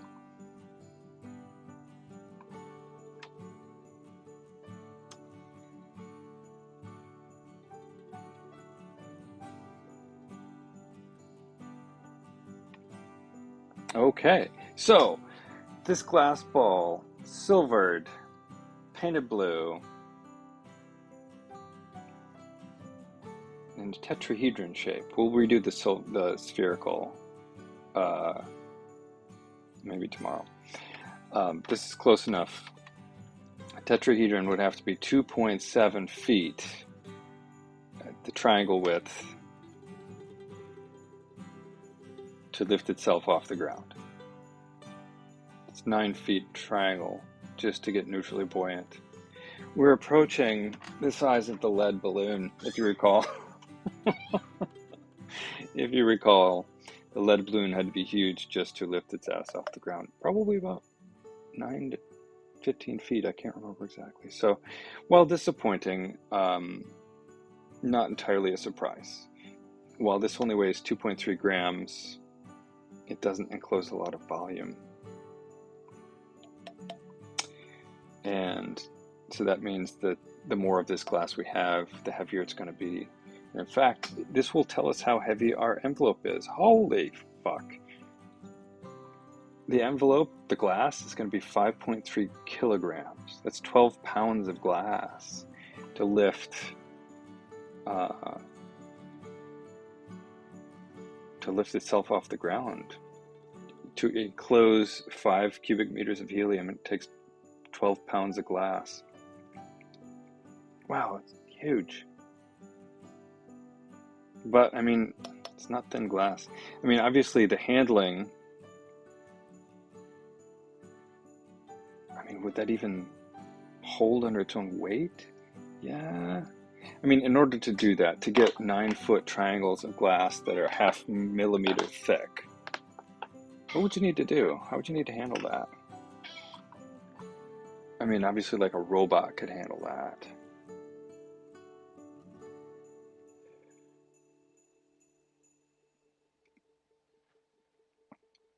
So that means of the tetrahedron, there's 5 sides? 5 sides? Tetrahedron sides. 4 sides. Oh, right, yeah. So, yeah, 4 pieces of triangular glass.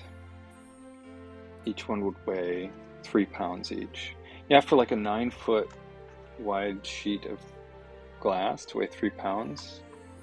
Does that make sense for 0.5 millimeter thick? Yeah, I think so. All right, so yes, it's possible. And you know, it's basically like the same glass that they sell you for like foam protectors. So, and like, you know, you can get Gorilla Glass that thin. You know, I bet you could do this with Gorilla Glass. Chat, Twitch chat, I'll bet you could do this.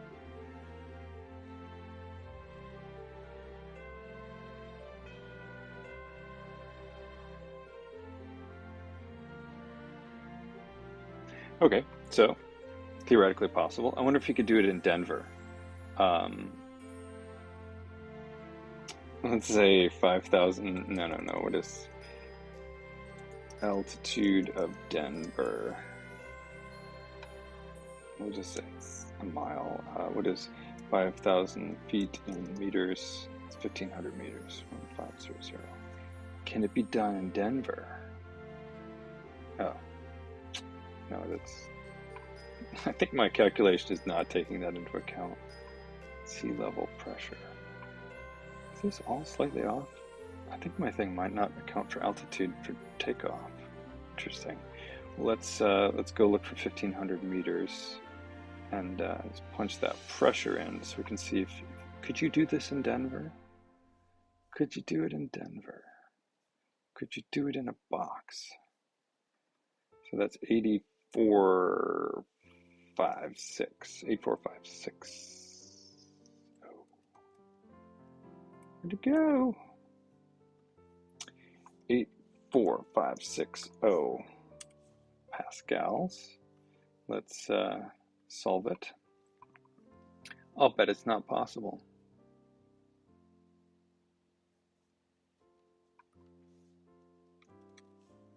Yeah, it's. Huh. Yeah, wow, I'm finding all kinds of bugs tonight. I need to note all the shit that's wrong with my spreadsheet.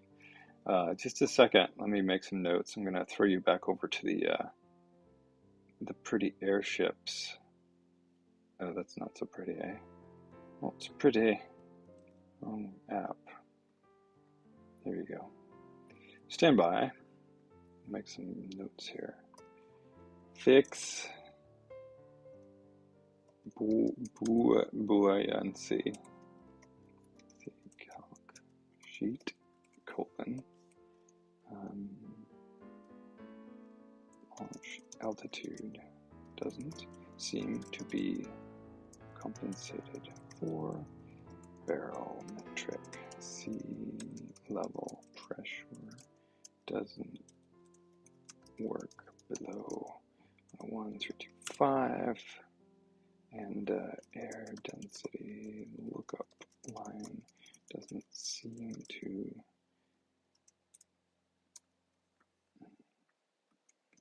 add a static constant instead of P38. Check all existing copies. I should really reduce the number of copies of this sheet, honestly. Okay, so fix the launch altitude not being compensated for, the barometric sea level pressure not working below standard 101.325, and oh, we need to add sphere envelope shape.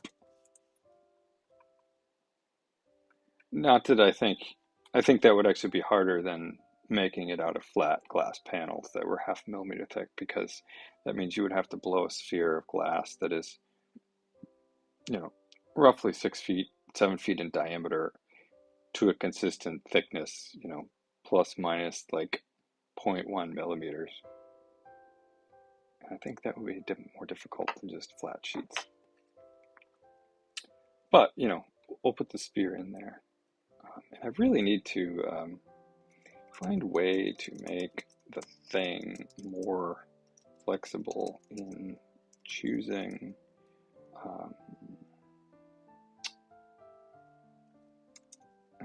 what would you get? Target variables and inputs. Yeah, I need to find like a programmer or somebody that can help me figure out how to make this, be able to just choose any of the variables and input other variables and then show you, compute the output based on which variable you chose to be the output. But anyway, so that's our answer for that. Let's see if it could make it in Denver.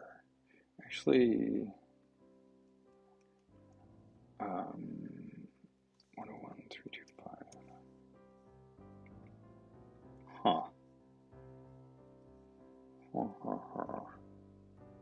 So this line doesn't seem to do anything. That was just used for helium mole calculations. Well, we'll set it correctly anyway.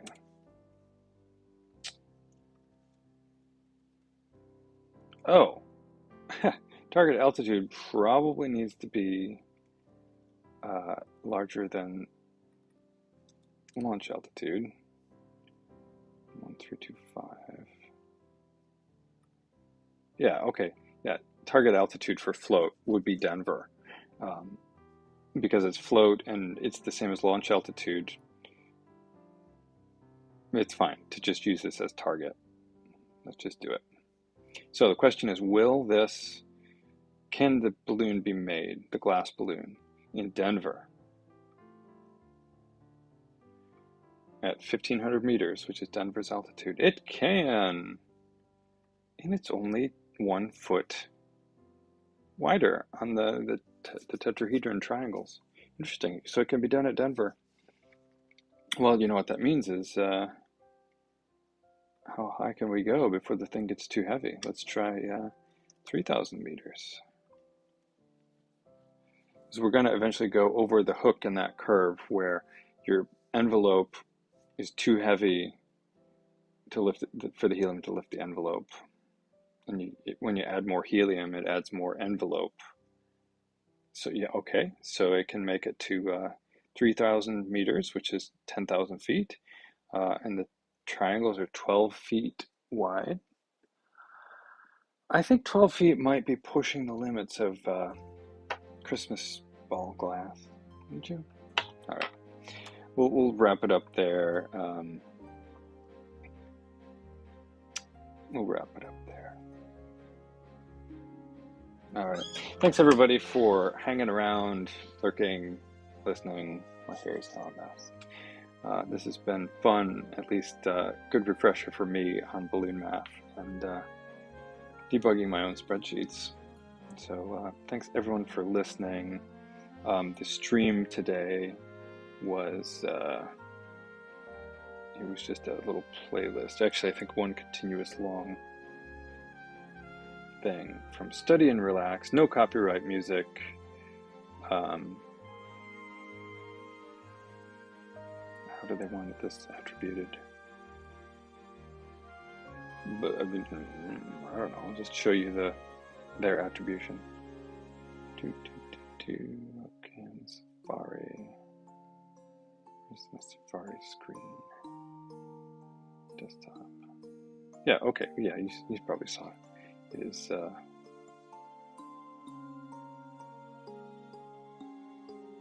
and this is the attribution of the music. Little Kevin MacLeod in there, which is cool. It's in the YouTube audio library, which means Facebook's gonna mute me probably. Twitch might too. Okay, whatever. We're cool. This has been fun. All right. Everybody have a lovely night, and I will see you next time.